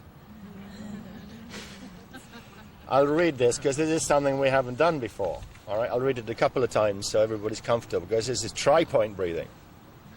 Oi. You're right. So we will inhale deeply, while simultaneously drawing the silver emerald green current up from Earth core, the gold and silver 1 current down from chakra 14, and we will draw the 3rd heliotalic current, which is pale pastel, rainbow colors mixed with pale silver. All the colors of the rainbow mixed with pale silver, right?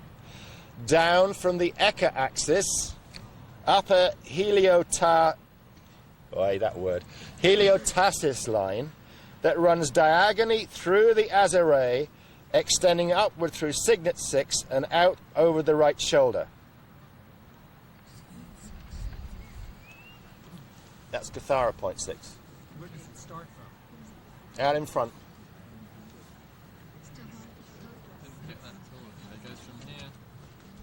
Tension works here. 6 is this point, isn't it, guys? Right. And it runs diagonally through there, out over the right shoulder, so it'll be flowing like this. Oh, I see. Okay? This is signet 6, okay? When you draw the breath, rather than getting, we don't like to fuss you too much in certain details when they aren't critical. It knows where it needs to go, right? You know you're working with this point, signet 6 in your body, all right? And the angle it's running at is like this, okay? Through your body, here. This is where, if you want to focus on your body, focus on signet 6. Be aware that you're breathing that frequency into this part of the body. It will come in at precisely the right angle. And to be honest, I'm not sure if actually I know accurately what that angle looks like. All right? So just, if you're concerned about doing it super right, just breathe into here. All right? But remember that the meet point for the 3 frequencies is still here. So just allow your awareness to extend to this part of the body. All right? That'll work. Abdominal breathing. Yeah. Yeah, all of the well, all of the tri-point, like we've done all these loads of time. The 2-point breathing, 3-point breathing always climaxes. The merger of the frequency happens at the top of the breath, okay, all the time. The destination might be different, but it always happens at the top of the breath. Okay, I'll just go over that one more time before we do it. We're going to draw the silver emerald green current from earth core, while we draw the gold and silver 1 current from chakra 14. And the third thing is we're going to draw the heliotalic current from the x-axis up a heliotasis line that runs diagonally through the azare, extending through signet 6. This looks like silvery rainbow, all the colors of the rainbow blended with silver. All right? Now I think what we'll do is we'll do a practice breath because it's the very first time. All right? Then we'll do it for real. And then we're going to do this technique 3 more times with the codes anyway, so by the time we're done, you'll be able to tell everybody else how to do it, right? just like we don't, because we can't remember. Right. All right, 3-point breath then, from the abdomen. All right. Emerald silver up, golden silver 1 down, rainbow silver coming in on the angle through the Cathara sphere, or the signet 6 in the shoulder. In your own time.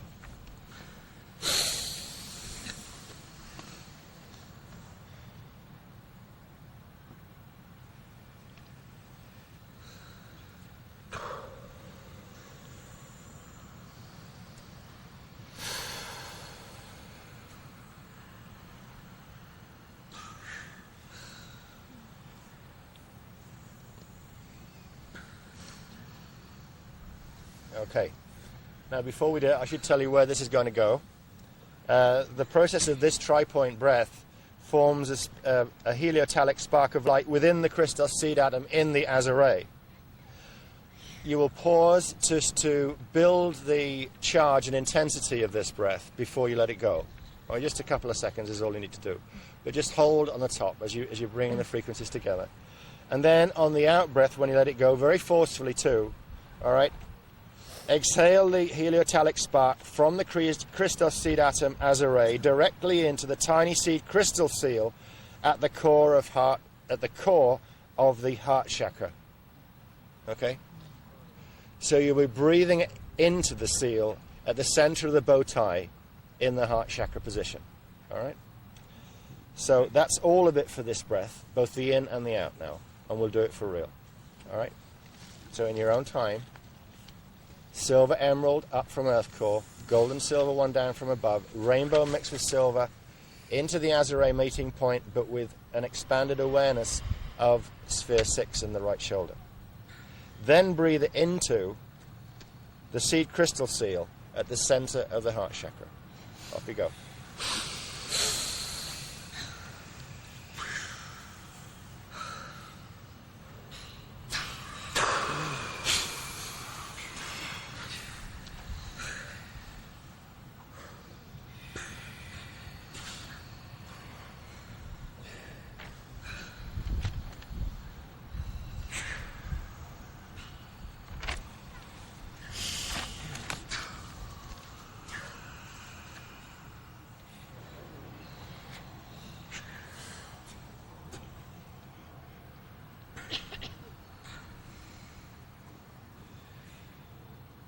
Okay, now I'll describe the next step before we do it again. Incidentally, did anybody get anything on the angle of that? My strong sense was it's coming more across this way. Coming across the body and out through rather than this way. Yeah? Okay. All right, so the next step will be a final Maharic Amareya breath, which is the silver emerald green, up from earth core into the seed in the heart chakra, the seed crystal seal in the heart chakra, to merge with the heliotalic spark there, and then exhale forcefully, pushing 2 heliotalic currents from the heart chakra, one down the left, one down the right arm, running the currents through the palm chakras and directly into the earth floor. And you can do that with one of your hands over, preferably both over in the Kathara healing position, right? With your right hand over the back of your left hand. So if you would like to put the code down in front of you and do it like that. What? Well, we're pushing, right?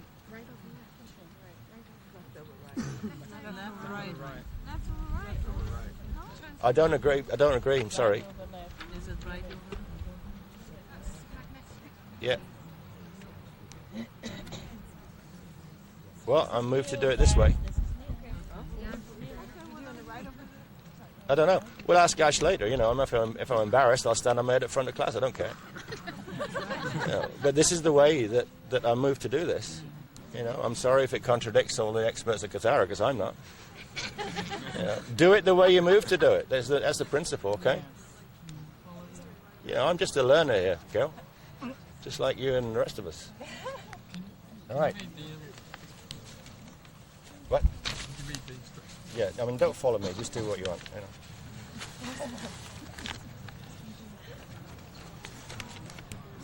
Okay. The instructions are: inhale a final Maharic, that's a silver emerald green breath, up from the earth core into the seed crystal seal in the heart chakra, merging with the heliotalic spark.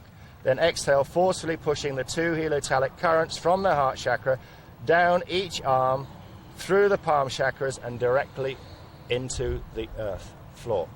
Okay?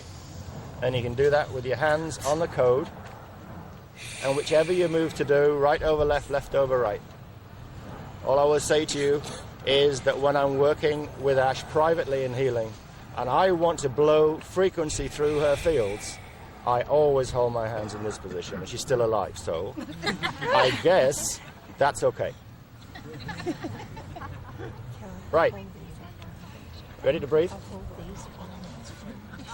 Go for it. Into the seed crystal seal at the heart center, merge with the heliotalic, and then forcefully out down the arm.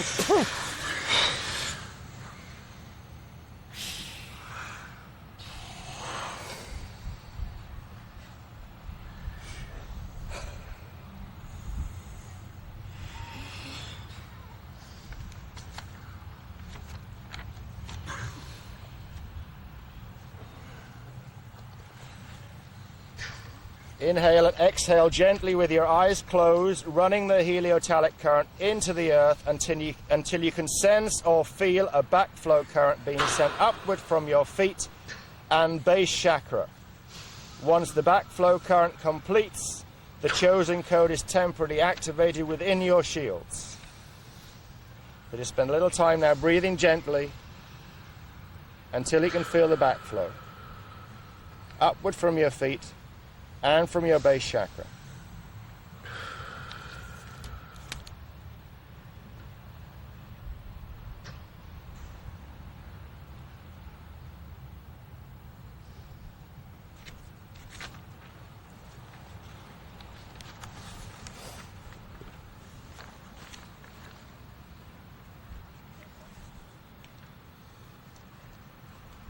Continue to breathe and feel like that.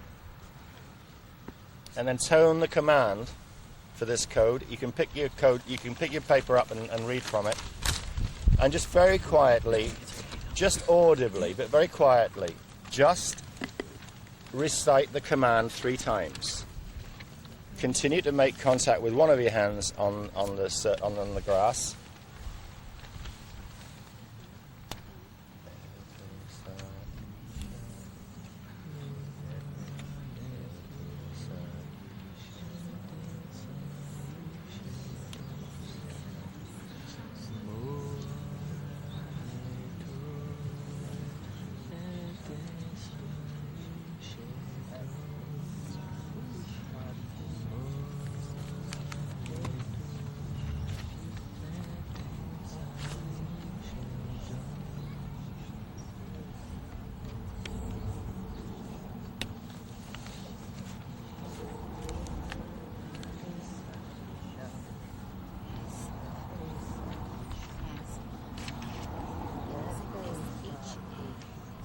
machine.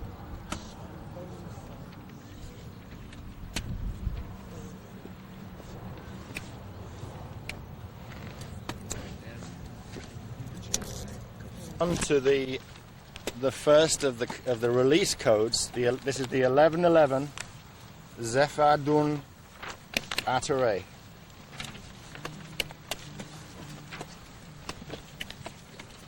And everything we do will be a repeat of what we've just done using the Moore code. Okay? Everything will be the same. But I'll read it through each time like I did before.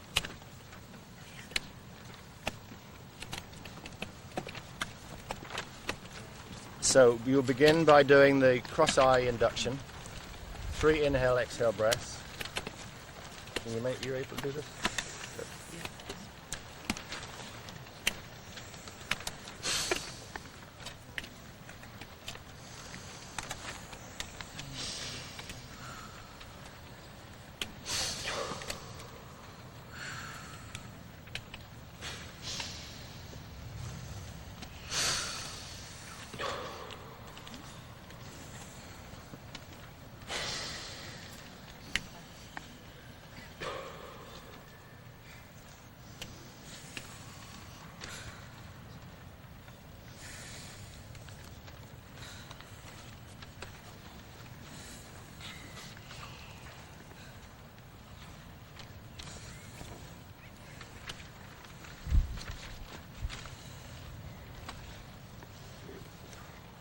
When you're ready, put your cymbal face down on the floor.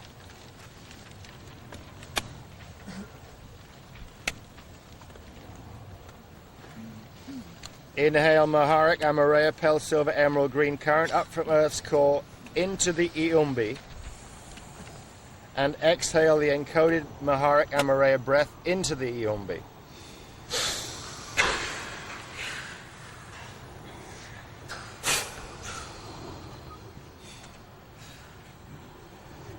Inhale and draw more Maharik Amareya current into the Azare and breathe it out into the Azare.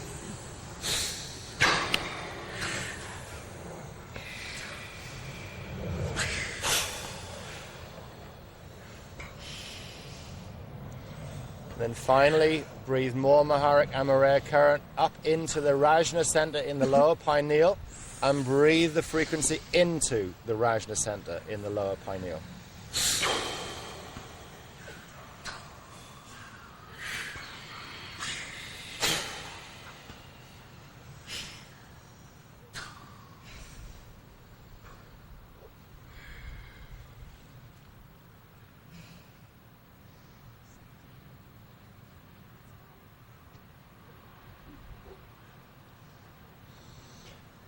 2-point breathing next. Draw the pale silver, emerald green current up from earth core to simultaneously connect with the pale yellow, gold, silver, gold and silver 1 current coming down from chakra 14. Bring them into merger at the Azare, and on the out breath, breathe them into the Christic seed atom in the Azare.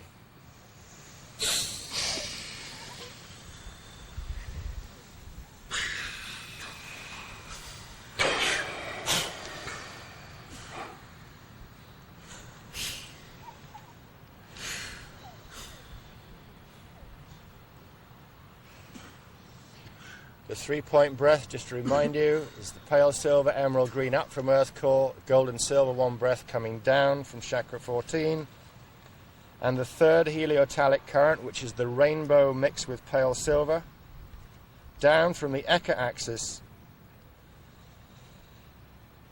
Bring the 3 breaths to merger in the Azare, forming a heliotalic spark of light within the Christos seed atom in the Azare. Pause briefly at the top of the breath of the 3 frequency sets are merging together. And then breathe the heliotalic spark from the Christos seed atom in the Azare directly into the seed crystal seal in the heart center. Okay? In your own time.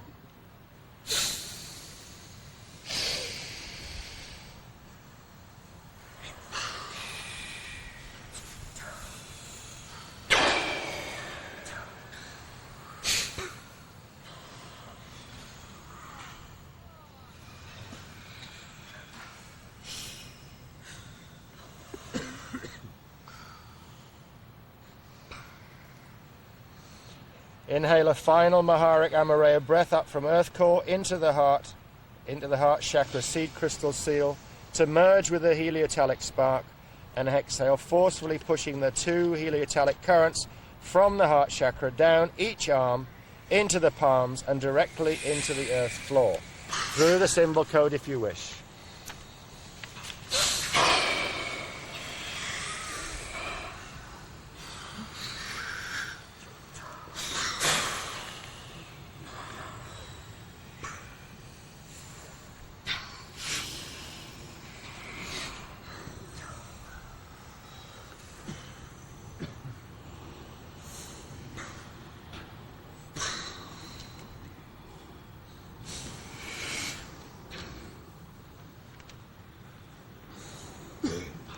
Inhale and exhale gently with your eyes closed, running heliotalic current into the earth until you can sense or feel the backflow coming up through your feet and base chakra.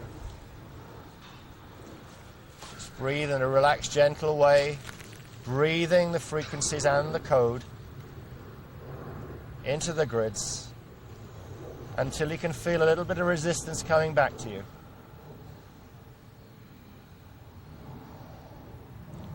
You may feel it in the palms as much as you would in your feet and base chakra, actually.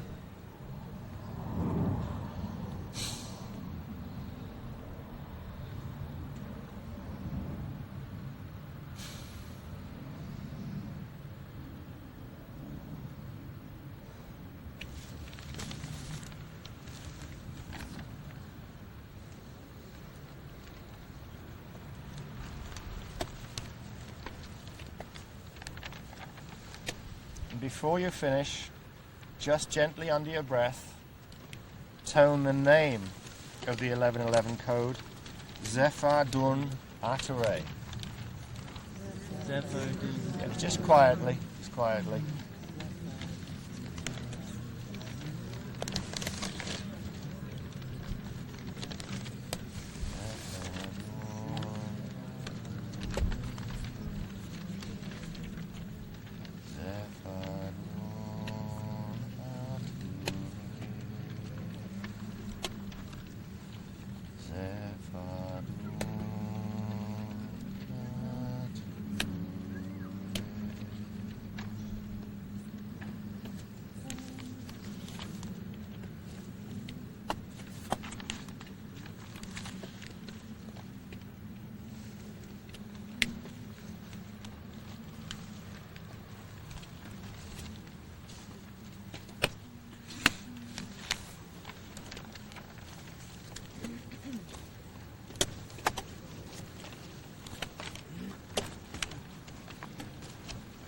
Okay, the next one you'll need is the cover code, the Orimanu Yonesa. This one. You won't find it there, honey, I don't think. This is a special one. It's on the card. Yeah, I don't know. I don't think we have this one as a med card. This is kept especially for this group, for this class. You can share with another person's code. There's no problem in doing that at all.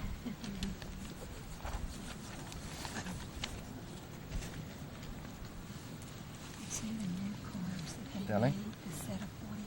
Yeah. That one? It isn't. It isn't, darling. This the Yonesa was included just for this group, for this workshop. We didn't produce a card with that code incorporated. There is, no, the Orimanu on its own has the Akasha in the middle of it. There is also, I know because I drew them, there is also one without the Akasha, because this one, right, this one is for solid sealing, right? And its design is, there's a one with a blank pink center, or the pink graduates to white. That's so it can actually operate as a transmission plate for other specific codes, right? There's something I'll just briefly, I'll just stop for a second and point something out, because I can hear people talking about, or being confused about whether or not this code is incorporated into the meditation card code set. It's not. This code was created just for this group, for this work, and not for any other reason. In this form, it probably won't ever be used again. the Ore Manu that people are thinking about and are remembering somewhat, right? The Ore Manu, as it stands alone, right, is the complement of the Funimanu, which enables you to undertake liquid-based healing and solids. Okay, the Ore Manu therefore contains the Akasha in its most literal form, and then there is a card where the Akasha is removed, and that is so that the Ore Manu can be used as a transmission and receptor plate. And we're talking now about a level of hyper-radionic work, which we haven't got into teaching yet. I mean, this is parts of Kathara healing levels 3, 4, 5, 6, yeah? But I just want to point out to you that the Ore Manu is designed to be used in that way, and that's why one of them is available without the Akasha in the middle, so it can be incorporated with other codes. And it magnifies, amplifies, increases the power, the range, and the influence of any code that is laid into the middle of the Ore Manu. The first one to work with is an overlay of the Thona Manu. But unfortunately, I didn't get around to drawing those in combination, but I'm just pointing out that that's what this is about. And the Ore Manu working with this, the Onesa, right, is specific to this work that we're doing here, all right? And it's the only place you'll find it on the cover of the book. Well, thank you for pointing it out, otherwise I wouldn't have thought to explain it to anybody. And there are lots of things that we forget, believe me.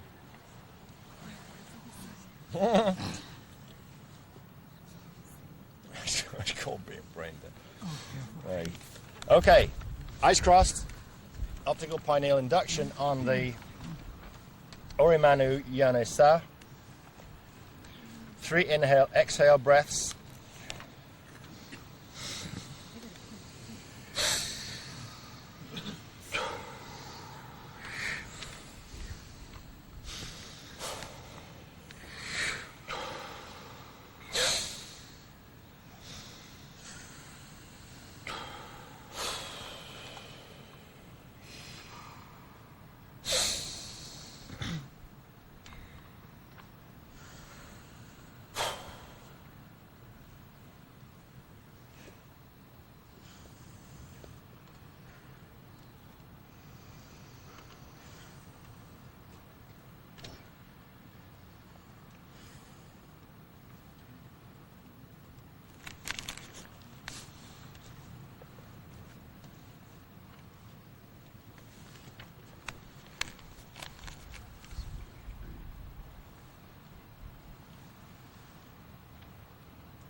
Okay, and when you finish the optical induction, just place the code on the ground as you've done before.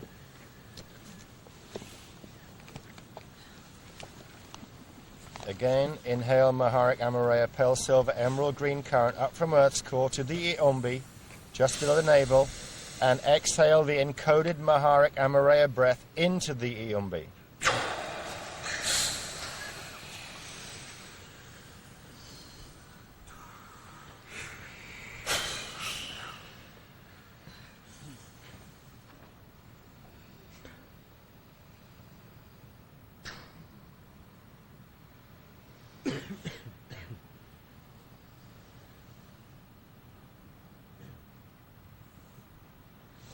Inhale and draw more Maharic Amareya current up from Earth core and into the Azure point at the base of the thymus. Exhale the encoded Maharic Amareya breath into the Azure.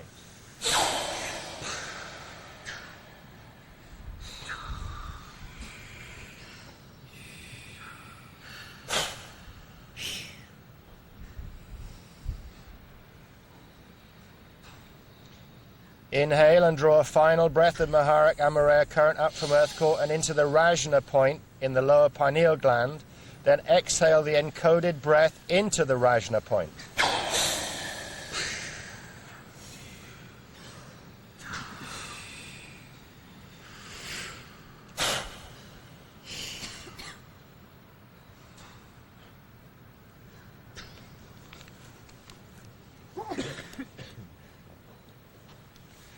Now the Biveka breath, that's a 2-point Biveka.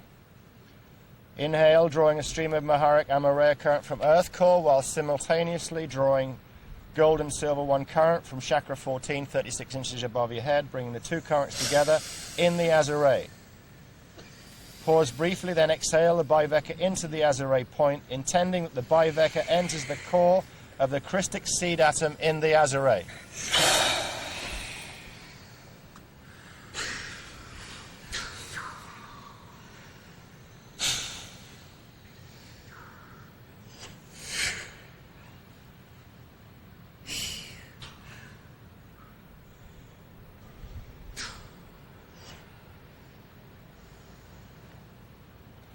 Next, a 3-point Triveka breath. Inhale the pale silver, emerald green from earth core, the gold and silver 1 down from chakra 14, and the 3rd heliotalic rainbows mixed with pale silver down from the Eka axis upper heliotasis line into the Christos seed atom in the Azure. Pause at the top of the breath before you exhale, and then exhale the heliotalic spark from the Christos seed atom Azure directly into the seed crystal seal in the heart center.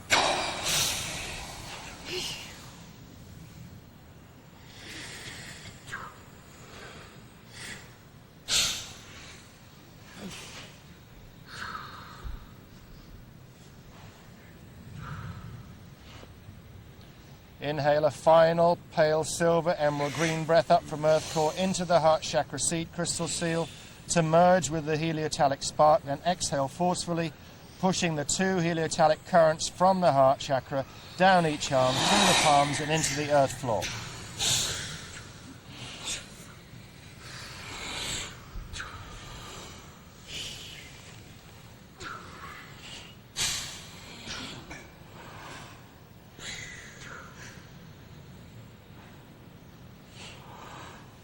Continue to breathe, gentle and relaxed.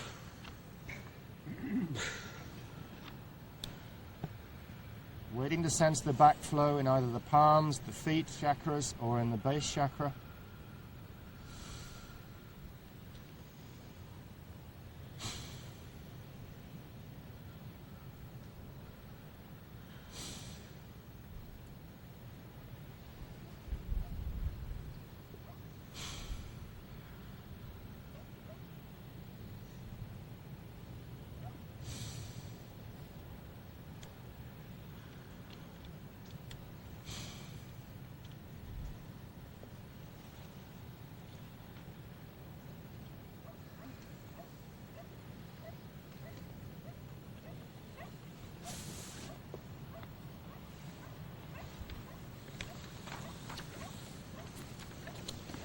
And then just finish with 3 rounds of, we don't have a tone command for this special code, so just use the name as the tonal command. Orimanu yone sa, Orimanu yone sa, Orimanu yone sa.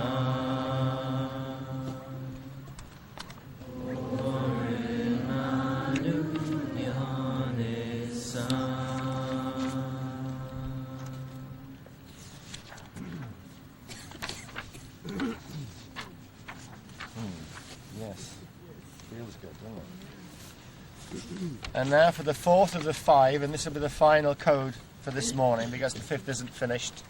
This is the cosmic 1313. Bless you.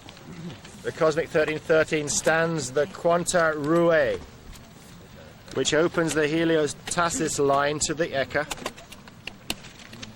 Ash will be talking more about the use of this code after lunch, how it's used in bilocation, Eka projection healing, and for planetary shields work running frequency directly from the Eka signets.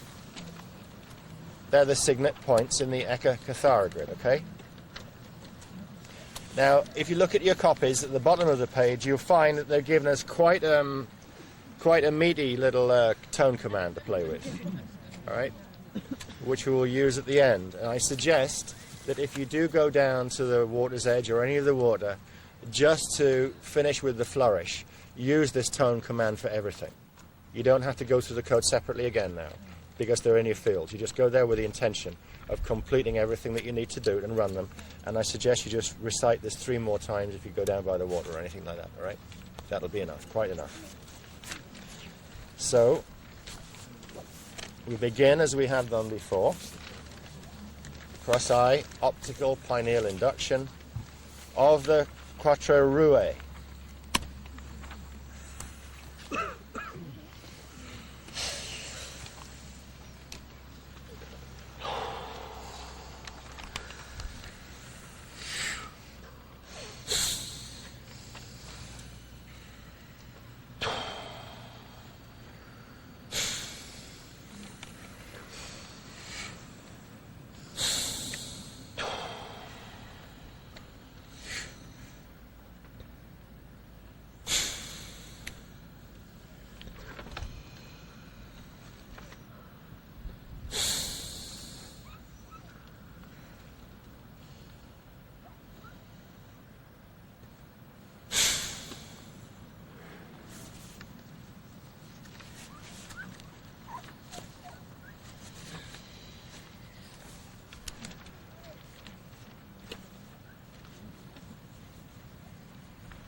Okay, put the codes face down on the floor once more.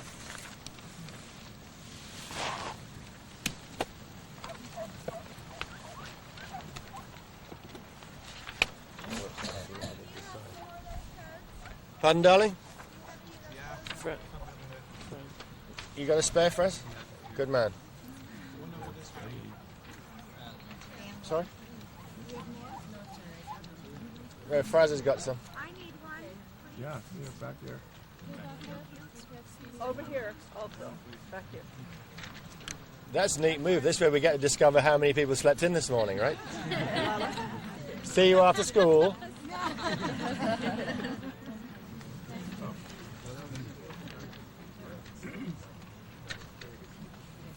1,000 lines. I do love myself more than I realize. By 1 o'clock. All right, exactly. Pardon me? And you can't cut and paste. That's a good idea. All right. All right, exactly as before then.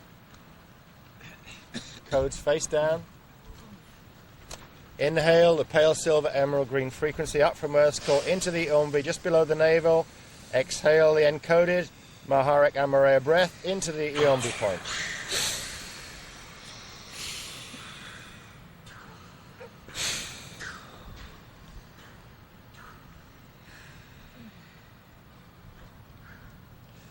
Repeat that, drawing the breath into the Azure and exhale the encoded breath into the Azure.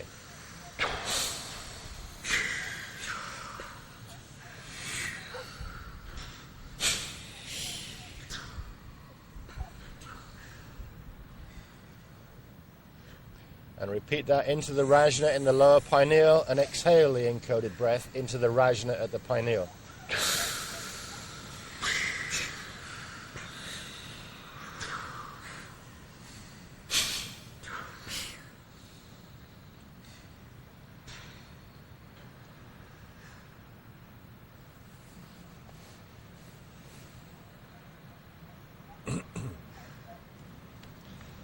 Okay, the 2-point Biveka breath is next.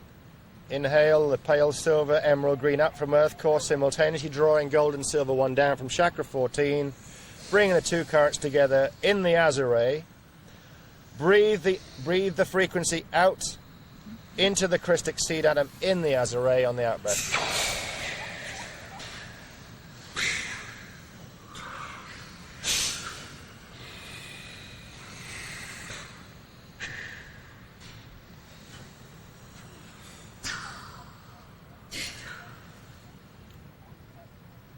Now the 3-point breath, pale silver emerald green from earth core, gold and silver one from chakra 14, 36 inches above the head.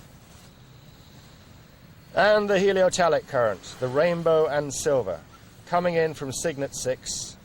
Okay, hold it, hold a pause at the top of the in-breath, then exhale the heliotalic spark from the Christoph seed atom in the azure directly into the tiny seed crystal seal in the heart center.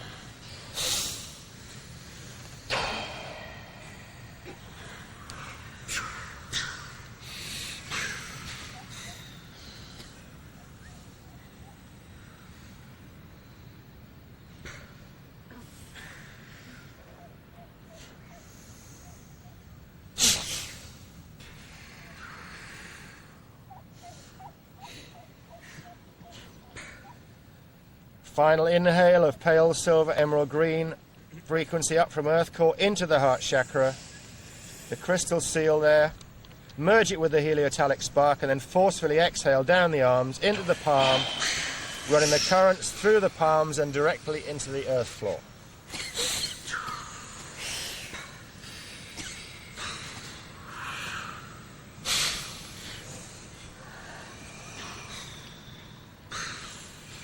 And in a relaxed and gentle way, continue breathing frequency into the grids until you can feel backflow.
Now I'll try. I hate this bit. I need singing lessons anyway. Rose, do you want to have a crack with me? You're getting the melody on this. I mean, I've got an idea. I think you just try and share it out loud. I think it goes something like Ista da esta e nue. You can smooth that out, something like that. Esta da este nue, lehi danisa, una lahe deisa, novum raadet ature. That's a bit awkward. Anyway, carry on, that's pretty decent. Ista da este nue, lehi danisa, una lahe deisa, novum raadet ature. Ista da este nue, lehi danisa, una lahe deisa, novum raadet ature. Didn't we miss the whole first line? No, no, darling. Ista da este nue. It's the name of it on top. I thought it was just Quanta Rue. That's the name. That's the full name.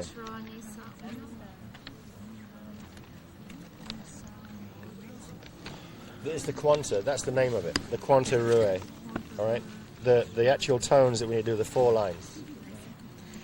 Now, before you go, and if you do go down to the beach, because I've forgotten to remind you of the focus that I was talking about at the beginning. All right. The Temple of Azure. There. Okay. And we set the intention at the beginning, though I feel that I might have reminded you occasionally whilst we're doing the technique. But since I haven't read this until I came on the beach and I hadn't seen the final code either, I was a bit more into what we're doing with this and getting it right. So take these tonal commands, if you move to do it, go down closer to the water and go and sing to the tempo.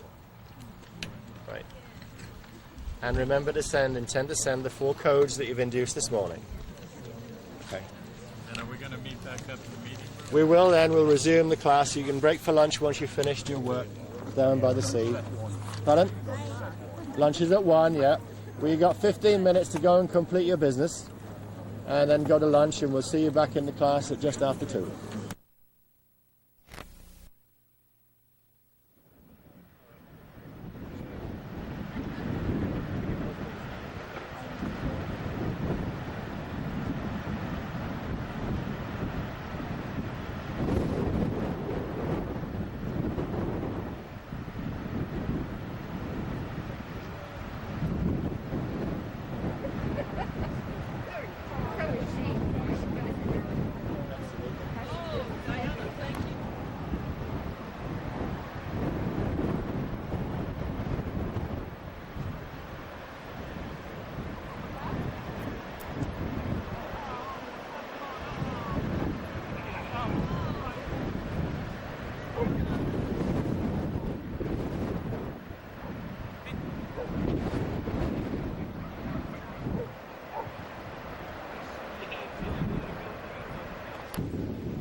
Hi, Dan. Don't ruin me. I'm crying. Oh, man. Uh-oh. Say. No, this is the way you do it. He put me doing that. Oh, you. Wait a minute. Oh, did he? Oh, let's get a good. It's dropping at the top of the plane. This is how I know you.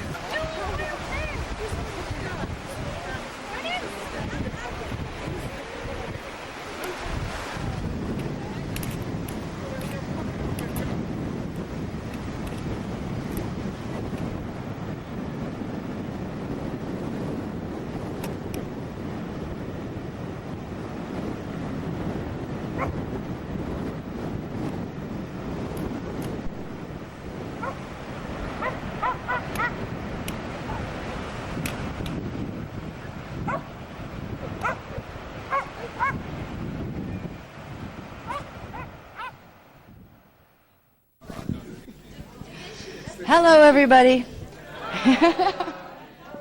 I hope you had a good morning. I'm sorry I wasn't able to join you. I was glued to a computer screen since some bizarre hour way before the sun came up.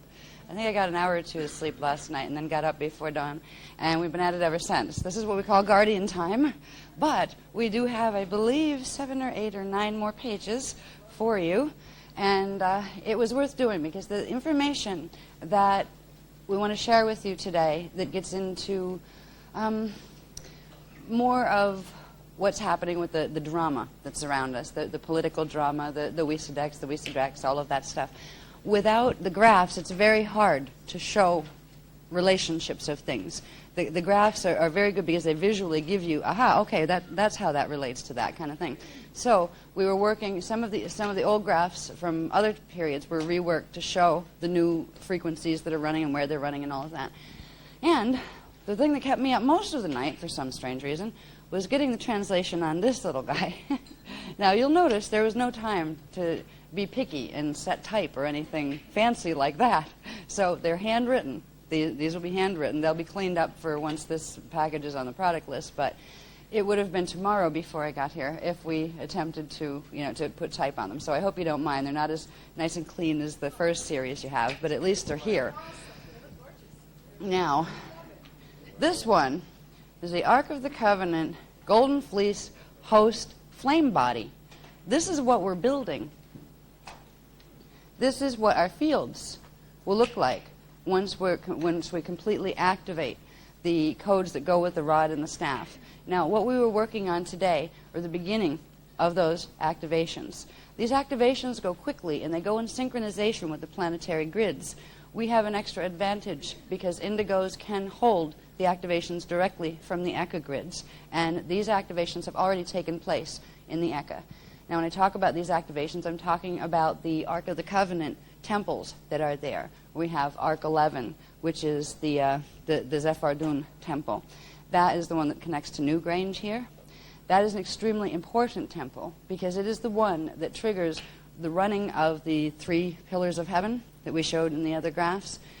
Those 3 pillars of heaven do a very interesting thing, and we're going to get into that a bit today after we talk about the beast and about wormwood and all sorts of things that I don't like to talk about much because I'd rather talk about the positive than the negative.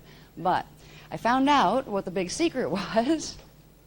The big secret as far as the mission here and why there's quite a few beings floating around out there in Phantom and a few other places that are not too happy about it at all, is the drama has unfolded in a way that if we had stayed on level 3 evacuation, I had mentioned this before, that the level of Hitharo, that wouldn't have been a full universal Hitharo, that had taken place, would have projected the beams of frequency down like they would in Hitharo now, but the wormwood body, which is connected to planet Nibiru, that's in Phantom Matrix, and they cycle in and out together. I'll show you that graph in a little bit.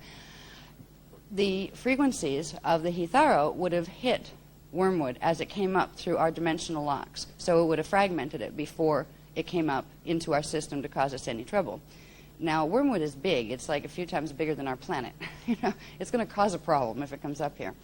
When the Wisedrax activated their grids that we'll talk about this evening, it changed the angle that the wormwood body is going to come up through the locks. So it's not, the Hitharo beams will not hit it in the normal way where it would fragment it. So if something wasn't done, we were going to have a problem with wormwood coming in and doing the things that the Zetatalk people keep telling everybody are going to happen. Like fire, brimstone, total pole shift, that kind of stuff.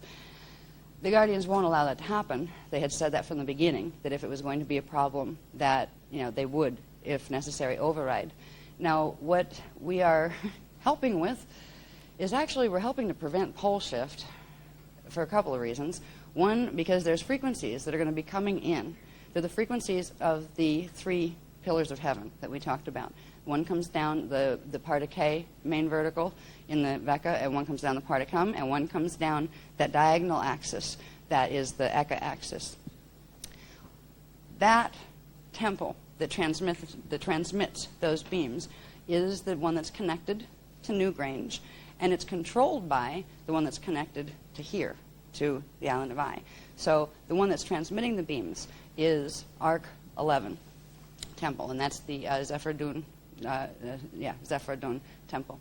The E11 gate, or Eka 11 gate, which is also Q-Site 11 here, is the one that has to be activated first to allow that the other temple, the A11 temple, to transmit.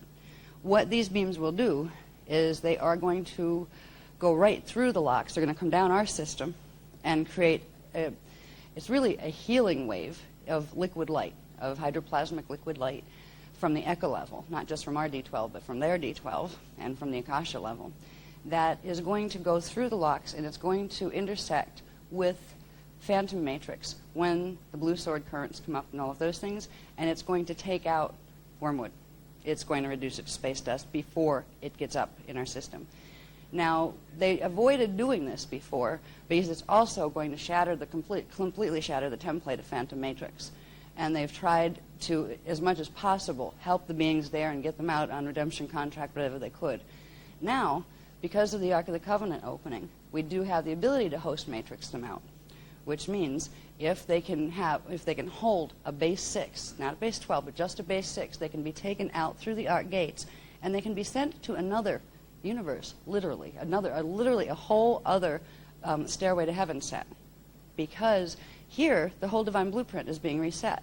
So things that don't have base 12 are not going to be able to biologically survive for a long period of time in this particular planet or this universe. So even if you could get them out, if you can't get them completely out of this universe, they would get their template shattered anyway because of the frequencies that are coming in. But now, because we're on level 6, that's what would have happened in level 3. So these things weren't options in level 3. In level 6 evac, because the Ark of the Covenant's opening, we have the host matrix, and we get what's called a double Akasha Aya activation, flame body activation. That means this set of God worlds, all the way down to the Veka, from the Akasha Aya level all the way down, is going to open to its parallel set that we didn't even put on the maps yet. They didn't even give us those maps.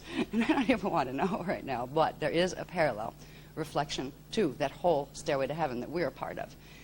That is opening, and the two currents are coming together to come down. So literally, it's a whole restart, resetting the seed atom all the way down. That's what you need to do when an Eka is going to fall. So this gives an opportunity, while those gates are open, for the beings that can be taken into the Ark of the Covenant to be transferred to the other side. And on the other side, they're not getting their full Hitharo right now. They still have time in their evolution because it didn't go as bad there as it did here. They still have a dark side and those kind of things. They still have problems with black hole people messing with them. But it didn't get to the severe point that it did here. So it gives an evolutionary option, almost like going back in time for the ones who have been playing parts of the Antichristos agenda and letting them rethink. Do you really want to do this? You know what almost happened over there. You got lucky that you were able to get out. They'll appreciate the opportunity, and there are some that are hosting out, some even that had joined the UIR and the Wisadrek groups, that they joined under pressure because their higher-ups had joined them. And if they didn't join them, their higher-ups would try to destroy them, and they were very sure that either one side or the other of the negative ones were going to win, because they're both pretty cocky and confident of their own ability to, like, overthrow divine blueprint and that kind of thing.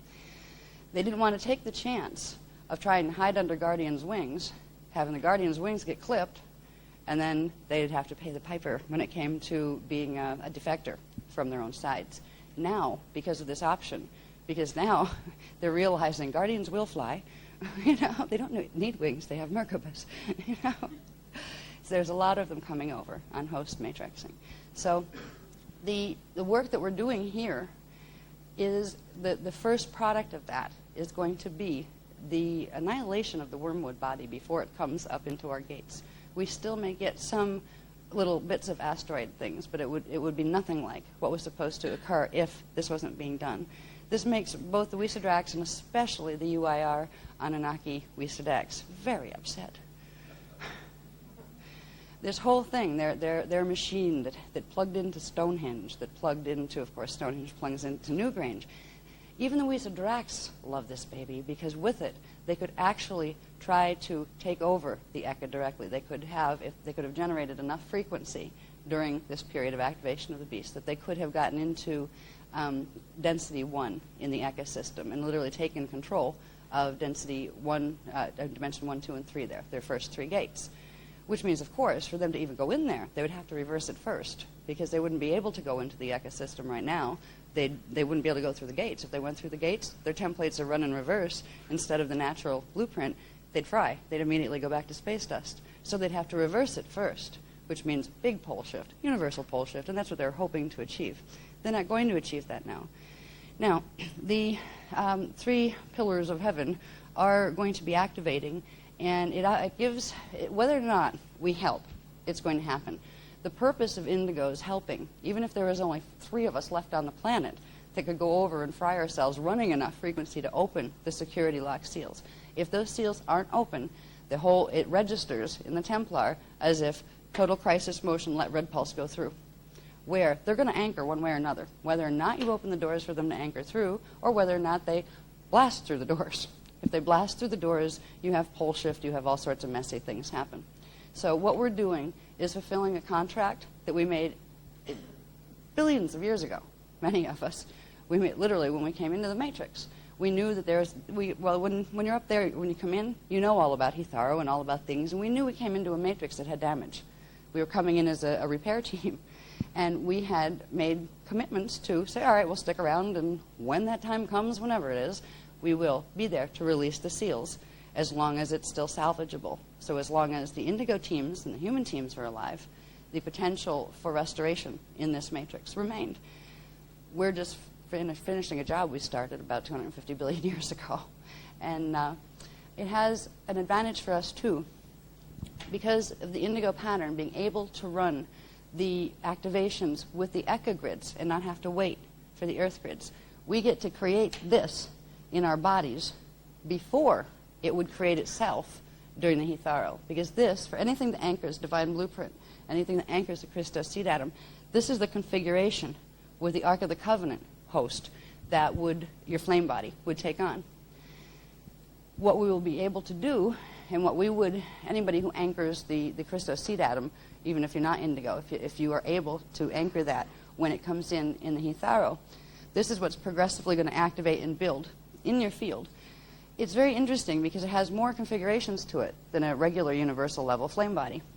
It has this down here. Now, if you look at it, there's a body in there somewhere, right? There's feet, the hands are here, the head is here. It has, first of all, if we look at these little akashas here, there's one here, and there's one up there, right? Now, in the flame body course in Dance for Freedom, we activated the Iyumbi point, remember right below the navel, which is down here. We activated the Azure point, and we knew there was one more point to activate that was supposed to be done in this workshop, which it will be, which is up here, the Rajna point. Okay, it's up here. Now, when they activate, they're usually little tiny flames that first, little tiny bits of frequency that first come in. When they activate under the Ark of the Covenant coding, however, they go very quickly, right? And not only do the flames activate, but they grow so large that they intersect. You see how they connect with each other here? The bottom of this one, this one that is coming, which one is this coming from? This is the Azure flame, around the Azure point. That has intersecting the tip of the Iyumbi point, and the same thing occurs up here with the Rajna flame. The Azure flame intersects with it. So it's literally creating an open current all the way down the system. This down here wouldn't be there if it weren't for the Ark of the Covenant coding in this universe. This is an extra. This is the shield of the Ark of the Covenant, which is the platform, the host platform. It literally extends down beyond the parameters of your activated universal flame body.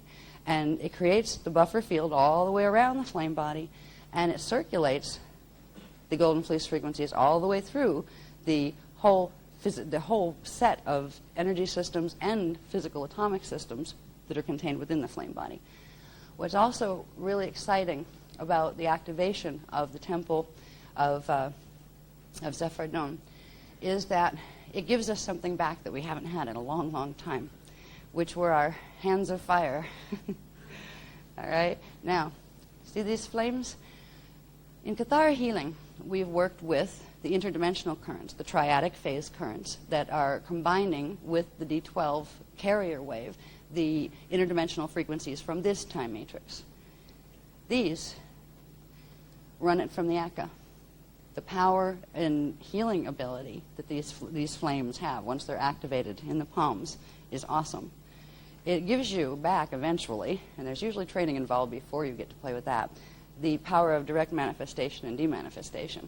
So that's like something to look forward to, but you won't get that right away, guaranteed. You can see us all going around. Is that one an Anunnaki? I'll manifest it, you know. Bye. Love you.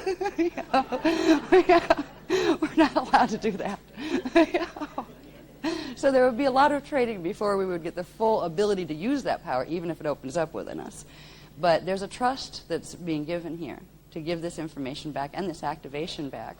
And it's because we're being trusted to finish what we promised to do when we first came into the Matrix, which was to make sure that if it came to this point and we went through a Hitharo under a duress situation instead of an organic situation, that we would carry the host matrix so the others could get out, because we'd hold enough frequency on planet to keep the gates open, the Ark of the Covenant gates open, so the others could move through them. So it's literally the collective indigo field down here that anchors the frequencies from the indigo field in the Eka universes and higher, that allows a platform like a little Merkabah spaceship for the others to go into to other systems.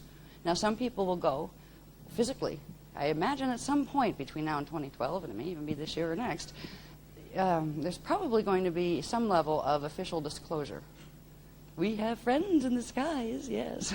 Spaceships, those kind of things. There's going to be a certain point where some of that takes place. There's already people that are being abducted left, right, and sideways. And there's quite a few groups that are consciously going with them on purpose. They meet in secret places in the woods, and they go get picked up, and they go on journeys and things. They usually don't realize who they're dealing with, you know. But there's going to be a point in time where some people go through the Ark gates to get to new destinations where they will be able to live, where the frequency won't be too high for them, but they can still evolve and not fall in a black hole. Some will go through the perceptual experience of riding on spaceships. Well, spaceships, the good guys' spaceships, they're really not spaceships. They appear to be, but they're really a collective of beings, an avatar or higher, that manifests itself as a spaceship and crew and everything you could imagine on it. It breaks itself into pieces and becomes that, goes into a Merkabah state, so it can host people from one place to another to help them. So some people will experience it that way. Other people will experience the natural bardo, where they will die like they would have normally if nobody ever put this information back on the planet. They would, die the body, and then they will go in consciousness through the gates. There will be quite a few people that leave that way. It's really one of the easiest ways. If anybody's noticed, when you're working with flame body activations, it's not the easiest thing in the world as far as how your body feels, particularly if you've been mutated for 25,000 years, right? There's a lot of work involved. It's draining. If you feel tired, you get aches and pains sometimes and all that kind of thing. There's a lot of souls on this planet that don't even like their bodies that much. It's like, fine, if I can leave it, let it go back to space dust. Take me somewhere else where I can grow a new one, I'll take that option. So there's a lot of people that are going to go out that way between now and 2012. Probably in 2004, I would think, if they're going to push the war drama issue, it's going to get big at that point. It probably is going to get interesting this year, but 2004 is more. There's more of an energy buildup behind that, and I'm not sure why. So I think that Bush is trying to start it. Obviously, he's so obviously trying to start, war for no reason. I mean, Saddam Hussein has been a bad guy for a long time. It's been like 9 or 10 years that he's not been listening to the UN. All of a sudden, he has to be taken care of. I found that very interesting. It happens to be that he's sitting on Q Site 10 and they want it. They're setting their sights on Iraq. Yeah. Instead that they're building an atomic bomb somewhere. Yeah. It'll be interesting to see what goes down there, because with the activations that are going to take place, a lot of the frequencies go flying through the Gate 10 systems. So it might be interesting if things started to fall down in Iraq and nobody dropped any bombs on them for an excuse. It might make some people think that there was something invisible happening that was making things fall down, like possibly photosonic pulses or something. So there's a very good chance, just like with the trade centers in the Pentagon, that if a grid has to be activated, and if they don't want it to be obvious to people, to the public around them, they have to stage a cover event. And I do have a feeling that part of this war with Iraq issue is attempting to make sure there's a cover event in store when frequency starts to fly with the Gate 10 systems. So I will think it will probably go down. I do believe they're probably going to invade Iraq. I figure, I'm really surprised that they haven't invented the evidence at this point. You know, you look at Mr. Bush, he's so frustrated, bless him. He just wants to go in there. You know, it's that cowboy thing. You just, want to get on that horse and ride, you know. I feel bad for him because he's just, he's an underling like everybody else on this planet, really. He's not calling the shots as far as the UIR agenda or anything. He's just a puppet in the middle of it. But anyway, while they're figuring out when and who they're going to attack, and if you notice, how did they do this? They're going to attack one little country called Iraq that nobody cares about normally, right? All of a sudden, you have Russia and China and France saying, we're not going to be allied with you guys anymore. And you have Europe breaking up. You have everybody fighting with each other before anybody's even thrown a bullet. Interesting concept. They're conquer by division while our invisible buddies in the skies are doing a good job at it. This is part of the plan. So I do think, because of the activations that are taking place since level 6 went in, again, there's a shift in what precisely and when precisely the Illuminati people are going to do what. And it's been hard. It's like it's been like kind of like doing hopscotch, trying to figure out, all right, now they're using this plan. Nope, now they're using the backup plan because this activation took place. Now these guys did this, so they changed over to this. It's been very hard to keep track of it. At this point, there's not much else that can change. It went as bad as it can go. And the big temples are opening, which means they're guaranteed their frequency is going to fly from the Guardian levels that they don't want here. And they have to make adjustments to that. I don't know what their adjustments are going to be. But once they pick what their agenda is, once we get the final download on, okay, this is the basic, what they've decided to do in relation to these activations coming through, it will stay that way until 2012. They won't keep switching agendas as far as when and what angle they want to approach it from, because this isn't going to change. This is at least calm the drama down, because now it's happening. It's going to happen. You can't stop it from happening. It's not a rush to see who can, get more bodies to shift what grids in what direction. At this point, there's hardly any time left. Wherever they are, they're going to go. And there's a three-way split that we'll look at soon. There's a three-way split now instead of a two-way split in the planetary shields that are coming up. There's a three-way split in the universal seed atom. In level 3, before the Wisadrax activated their set of grids, there was only going to be a two-way split. One was Metatronic under the Wisadec coding that would fall into the black hole on this side as opposed to the parallel side, and one was the Christos. Now you have a third option. You can fall into the parallel black hole instead. Choose your black hole.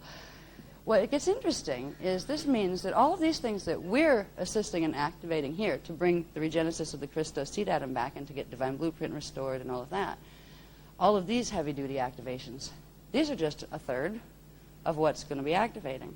You have the Wisadex activating their whole blue sword beast phenomena, and you have the Wisadrax activating a whole series of things that have to do with the spirit destiny that we'll talk about in a little while. That's meant to hijack the beast and get it under their control. So you have 3 sets of major grid activations going down, and they compete with each other. Now this is probably going to stir things up progressively, because when these frequencies come in, they build from there. You have the original burst of activation, and then you build up to the next activation. So it's going to be increasing as we move to 2012. I get a feeling there's something about the Hethalon period, the magnetic peak in August, that it's on security release right now, but I feel that they're getting ready to release it before too long. It may not be released till May. They did say if there was a real get you off planet evac needed, if it was going to go through some kind of cataclysm, we would get 3 months. And you figure, well, if they know by the Hetharo, if they know that it's going to be bad in the Hethalon, and I think that's what they're waiting for. I think it depends on how certain things with the other activations, the negative activations go. During Hetharo, it'll determine what's going to happen and how severe what's going to happen is going to be in the Hethalon period. So if we were going to get that kind of evac notice, time to go hide in the Ark, that thing, it would probably be given in May, in preparation for August, But right now it's undecided. I can feel it. It's not been decided, which means there's still options as far as it being stable enough to stay here, where it's not going to be pole shift, red pulse, horrible scenarios, end time scenarios or anything. So, but we will keep you posted. Now this This is really neat. It really is showing you all the things that we saw in relation to the universal flame body, is showing you how they apply to your body. These pillars here, remember the seal of the Ark of the Covenant? Runs from 2 to 11, 11 to 2. They're the two columns of golden fleece frequency that are the seal of the Ark of the Covenant, that activate the shield of the Ark of the Covenant. It's interesting. They form because if you put the body and its Cathara grid on line with those, some of the diagrams that showed the interfaced Cathara grids of our particum universe and the parallel, you had the parallel rod running through horizontally when you look at it from our perspective, but that's their vertical, right? Their gates connect to us. We connect to their gates, and they connect to ours. Which it's kind of interesting because it's like if you're going to put your parallel body here, its head would be north, and its feet would be south. So its arms would stick out this way through your body, and its body would run out this way, through your arms.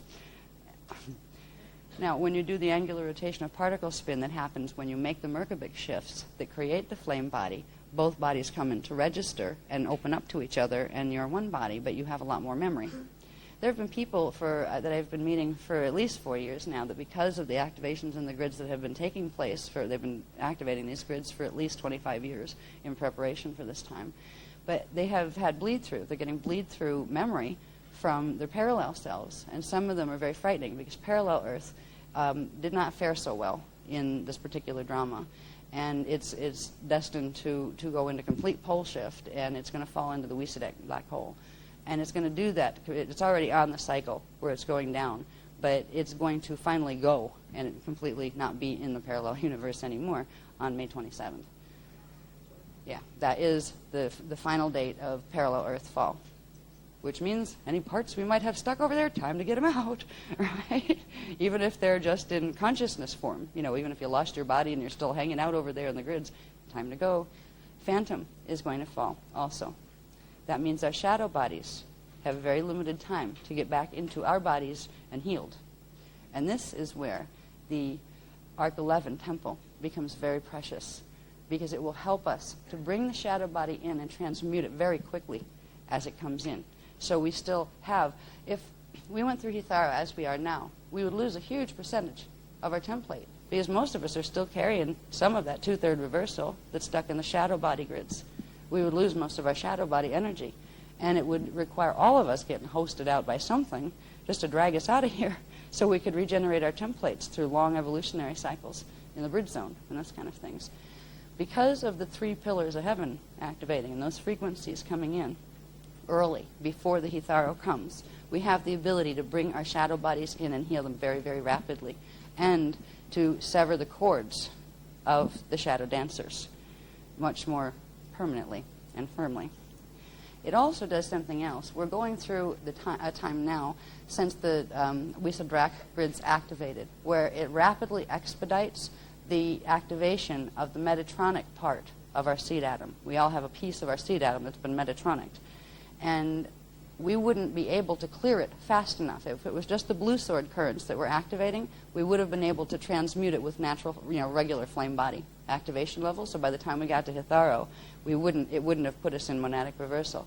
If something wasn't done now, even the indigos would have gone into monadic reversal because of the acceleration of the Wysadrak frequencies coming in on top of the blue sword frequencies.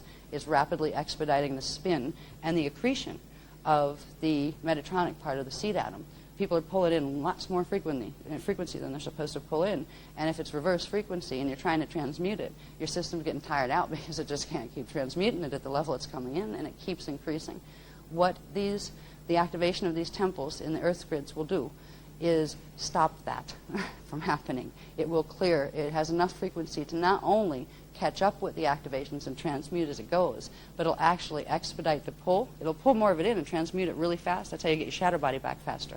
So by the time we go into Hitharo, we'll be much, much stronger and much more integrated than we would have been if they weren't activating. So it's a real gift that's happening here, and it's just the beginning. We're going to be taught how to use some of the codes that you used this morning to begin entering bilocation states where you can go to the Arc 11 temple. That's a very specific temple that is dedicated to healing. It is the healing temple of the Echo waters and the liquid light, hydroplasmic waters. So we're going to learn a lot in between. Probably, I think a lot of this is going to come out in the Hitharo period workshop. It'll probably be part of the Greece workshop. But we're going to get a little taste of it tonight, because tonight, before we leave, there's one more code that we can induce. Actually, there's two more, and we're going to put them in together. You don't have to. You can use them separate, but we're going to put them in together. That because you ran the other sequences today, see, they have to do them in sequences, like a combination lock, or the shields just ignore you, right? But what this particular code is, and it's the code that Az got last night, it's the key code to the Arc 11 temple, which means once you have that activated in your shields, you can begin to project there. And it means, in fact, you're going to be projecting there even if you don't know you're projecting there. So you might want to look, watch for it. It means that that we're going to be given certain types of meditations and things that we can do that help us to go there.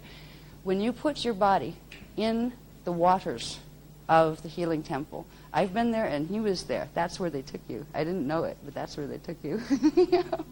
Yeah. Was it last week? Yeah. Last week. That's where they took me. When I had that really weird experience where everything went negative and I was seeing things as if they were the negative of the photograph instead. It was really wild experiences in the last couple of weeks. And they go in like what I call file 13. I know it means something. I know it's important. What it means, I have no clue. But we've got a kind of a preview of going to, being taken to these places. When you put your projection body in to the frequencies of their pools, they're beautiful, like water pools. Some of them are fountains. I remember the one part of it. Remember the part they told you about? It looked like a big cathedral, and it had like big chandeliers hanging. But when you looked at them, they weren't just chandeliers; they were waterfalls. They had the gorgeous, like imagine like huge building with massive chandeliers, with like liquid crystal light running down them like water. And so there's some absolutely wonderful spaces in this particular temple. And this is the temple that belongs to the Celtic races. It belongs to the people of Ireland, the tribe 11 people that they were named after that particular temple. And that's where those soul groups incarnate through, where they incarnate from. They're directly associated with that temple. So this is the healing dowry of Ireland, of Lohas, used to be Lohas. And we're going to learn how to use it. We're probably going to, if there's time tonight, once we do the last induction, we'll do that at the end. If there's time, and I'm still standing, we'll do a short projection journey just to get you there. Ma'a said he would, kind of like come through and give it to me live, or I can, give it to you. Like he whispers it to me, and I let it come out, and then I forget 2 seconds after it's out what I just said. But that will allow you to get just a taste of what it means to go there, and it will give you a cue spot, a visual, a set of coordinates that you went with in a group situation, so the energy was stronger, that you can use to remember to go there again. So you can start as soon as you get home. Now, because that temple isn't activated here yet, we have to work with the Iani. They're going to create a frequency field that we can go through. Right now, if you use these codes by yourself, they wouldn't work. It won't work until after Newgrange is opened, because what we're doing are opening the receptor temples down here. But that can be interfaced through the Ark of the Covenant from their end, and they're going to do that for us here. It's just creating a frequency field, literally in the shields beneath us, so we will be able to project, even though we can't go through the Earth connections here. And indigos can do this. Humans can't. You wouldn't be here if you weren't an indigo, just so you know. So if any of you are wondering, gee, am I an indigo or am I a human? Do I have 12 strands or do I have more strands?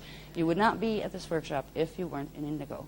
And they have said that a couple times with some workshops, and other workshops are different. Sometimes other workshops, there's a mix of all sorts of kind of people. But this is an indigo workshop. It wasn't billed as one. It wasn't advertised as one. But the people who were drawn to come, it means something. You were guided here by your own higher parts because it's telling you something. That's one of the things it's telling you. So I just wanted you to see that the work that we're doing with the code activations is progressively bringing this whole structure of energy to life inside of our bodies. Here is where you have the interface of the Ark of the Covenant gates in your body. You know how the Cathara grid in your body is the microcosmic version of the macrocosmic, planetary, galactic, and universal stargates, right? Well, that would imply that we have Ark of the Covenant gates inside of our bodies too. And this is where they run. You have 1 here. A1 is down here. A2, A3. A4 is floating around somewhere. Let me find it. I just learned it. A4 is up here. That's in the left hand. A9 is in the right hand. A5 is here. A6 is floating out. A7 is here. I'm just learning these too, so yeah. I think that might, no, 6 is here. Yeah, there's 6. That's 7. That's 8. That's 9. I believe this is 10. This is 11. A11, which is the Zephyrdun one. All right, the one that connects to the Newgrange Temple, that connects to that central control temple that runs the 3 pillars of heaven. That's the big one. That's the sleeping gentle giant. All right, and they call it the sleeping gentle giant because it's much larger and it actually spans. And you can see this if you look at the other maps. That there's 2 different ways that when you look at the halls of the Ark of the Covenant gates. On the one map, on the Vecca map, it shows you their placement in one way, and then it shows you when you put the interface map together the placement in another way. This shows where A11 interfaces with 9, but also with 12 and 13. So it's a large temple, a large gate structure. This is what we're activating now. We're going to be doing it today, and it will come into full activation after the work at Newgrange is done and after the Newgrange activates. The first part in that activation is activating A12. A12, if you look on the maps, connects to the Eka Gate 11, which is Q-Site 11, which is here. So the work you did today was activating this so it could give the command for this to activate. This is what begins the gold and silver 1 frequencies coming in and becoming available on the planet. So we're going through this metamorphosis process, and we get to go through it early if we choose to. If not, you can sit and wait for Hitharo, and it's going to happen, but you might not have as much thrust to work with if you don't work with your thrust beforehand. That's why this is being given, so we can not only help ourselves, but bring enough frequency in and create a stable field of it that other people that normally wouldn't make it through Hitharo with a Christos Seed Atom anchoring will be able to anchor that, because we will create the buffer field for them. And if we can create it, see, we step it down. We have in the Indigo template has the full set of gate codings that go with the Eka grids of the future from here, but we also have the full set of gate coding of Earth, which means we can take that frequency right in our bodies, transduce it down, and put it out on this frequency and step it down so they can reach it. Without us, the frequency would come in. It would come in on the planetary level, but it would be very difficult for base 4 mutated bodies to pick up any of it. It would make them sick. So we step it down and serve as a buffer field so these frequencies don't make people that are on base 4 mutation ill. We get them through. So that's why we're being asked. And it's never an obligatory thing. Nobody ever said we had to. But that's why we're doing these things. It's for ourselves, but it's also primarily for the whole mission and for everybody and every life form on the planet. So when you're home, you can just kind of look at these things and say, where's that? If you may feel heat at times down in here when the Iumbi point starts to activate and starts to connect to the Azare, these won't happen overnight. We're setting the grids now, where the first part will happen is this pillar, before the gold pillars come in, right? Before the seal of the Ark comes in. First thing that's going to come down is the big one, which is silver, pale silver and Amareya frequency mixed together. That is the third of the 3 pillars of heaven, all right? It's coming down into our universal particum grid, and it's going to step itself down from the universal level to the galactic levels, to the solar levels, to the planetary levels, to the people levels. And we're actually pulling it in. We're actually helping to pull it in, so it goes through that whole process faster. So that will be the first part to come into activation. And then progressively, the gates will begin to open, and this will eventually form. Really, that fast? He said about 2 to 3 weeks after you start working with the codes, working with the ARC codes, and that like the ones you're going to get when we go, and also the one. What's the name? It's the new one that they just gave us. What's the name of the one with the points? The double Becca shaped one. Oh yeah, the Quattro. The Quattro, yeah. Quattro Rue, yeah, that one. Yeah. That one, the Quattro Rue, and the Yanesa, and the ones you're going to get at the end of this, are really powerful, and you can play with them. You can use them as often as you want in a lot of ways. There's one, they showed you how they need to be induced the first time to get them to work at all. But after that, you can do all sorts of stuff with them. You can code water with them. You can transmit them into foods. You can play with these, and you won't harm yourself with them. But what they'll do is expedite the whole process of these things activating. You may have at some point a very odd experience of feeling like you must have been crucified in your sleep because your palms are burning. You feel like you actually have holes in your palms. But it's not pain like you know it here. They don't hurt when you wake up. You become aware of it in the astral state, that something's going on in your palms. And you can feel this energy opening, and it feels like the whole center of your palm turns into a hole with this transmitting frequency, and it feels like burning. You can feel it in your astral body, as if it's burning. And as soon as you get to the point where, ow, it's getting too hot, it shuts down, right? Because it's yours, it belongs to you, it's working with you, and your own parts are regulating it. So when it gets to the point where you're uncomfortable with it, it stops, and it means, okay, enough for now. But these are some of the things we're going to start happening. Once the palms start to go, the feet are going to start to go too. We're already getting some of that. I don't know if any of you have been getting a hot foot anytime, but sometimes there are frequencies that run through the grids that the little chakras in the soles of your feet, up in the balls of your feet and in the heels, will out of nowhere just start to burn, and it's hot. You walk around and go, ow, what is that? When you have that sensation of burning in the balls of the feet, it's because the chakras there are activating in response to something that's coming up through the magnetic spiral. It's spiraling up through the grids into your system, and it's hitting your feet first, so you're getting it there first. When these activate, they'll spiral the frequency down, and they'll come down, and you might get the burning on the top of your feet, because the chakras go all the way through, from the ball of the foot all the way up to the top. So you would get it on the top instead of the bottom. If you get the burning sensation in the feet, it will give you an idea whether it's your magnetic Merkaba that's bringing it upward, or if it's your electrical one sending it downward, by whether it's on the bottom of your foot or the top of your foot. All right? Now with the heel area, again, the bottom would be coming up from the earth grids, but it wouldn't be because there isn't exactly a top to your heel. It's stuck inside your leg someplace if you look for the top of your heel. It would be in the area of like the Achilles and swelling in like the ankle bone around it and stuff. That might be a sign that there was energy coming down from the top that was moving, it was getting kind of stuck because the conduits aren't open enough there. So there's going to be activations taking place whether or not you participate. But working with them directly helps your body to, just like you can have these pillars crash into your body, or you can open the doors and let them in so they come in nicely with manners.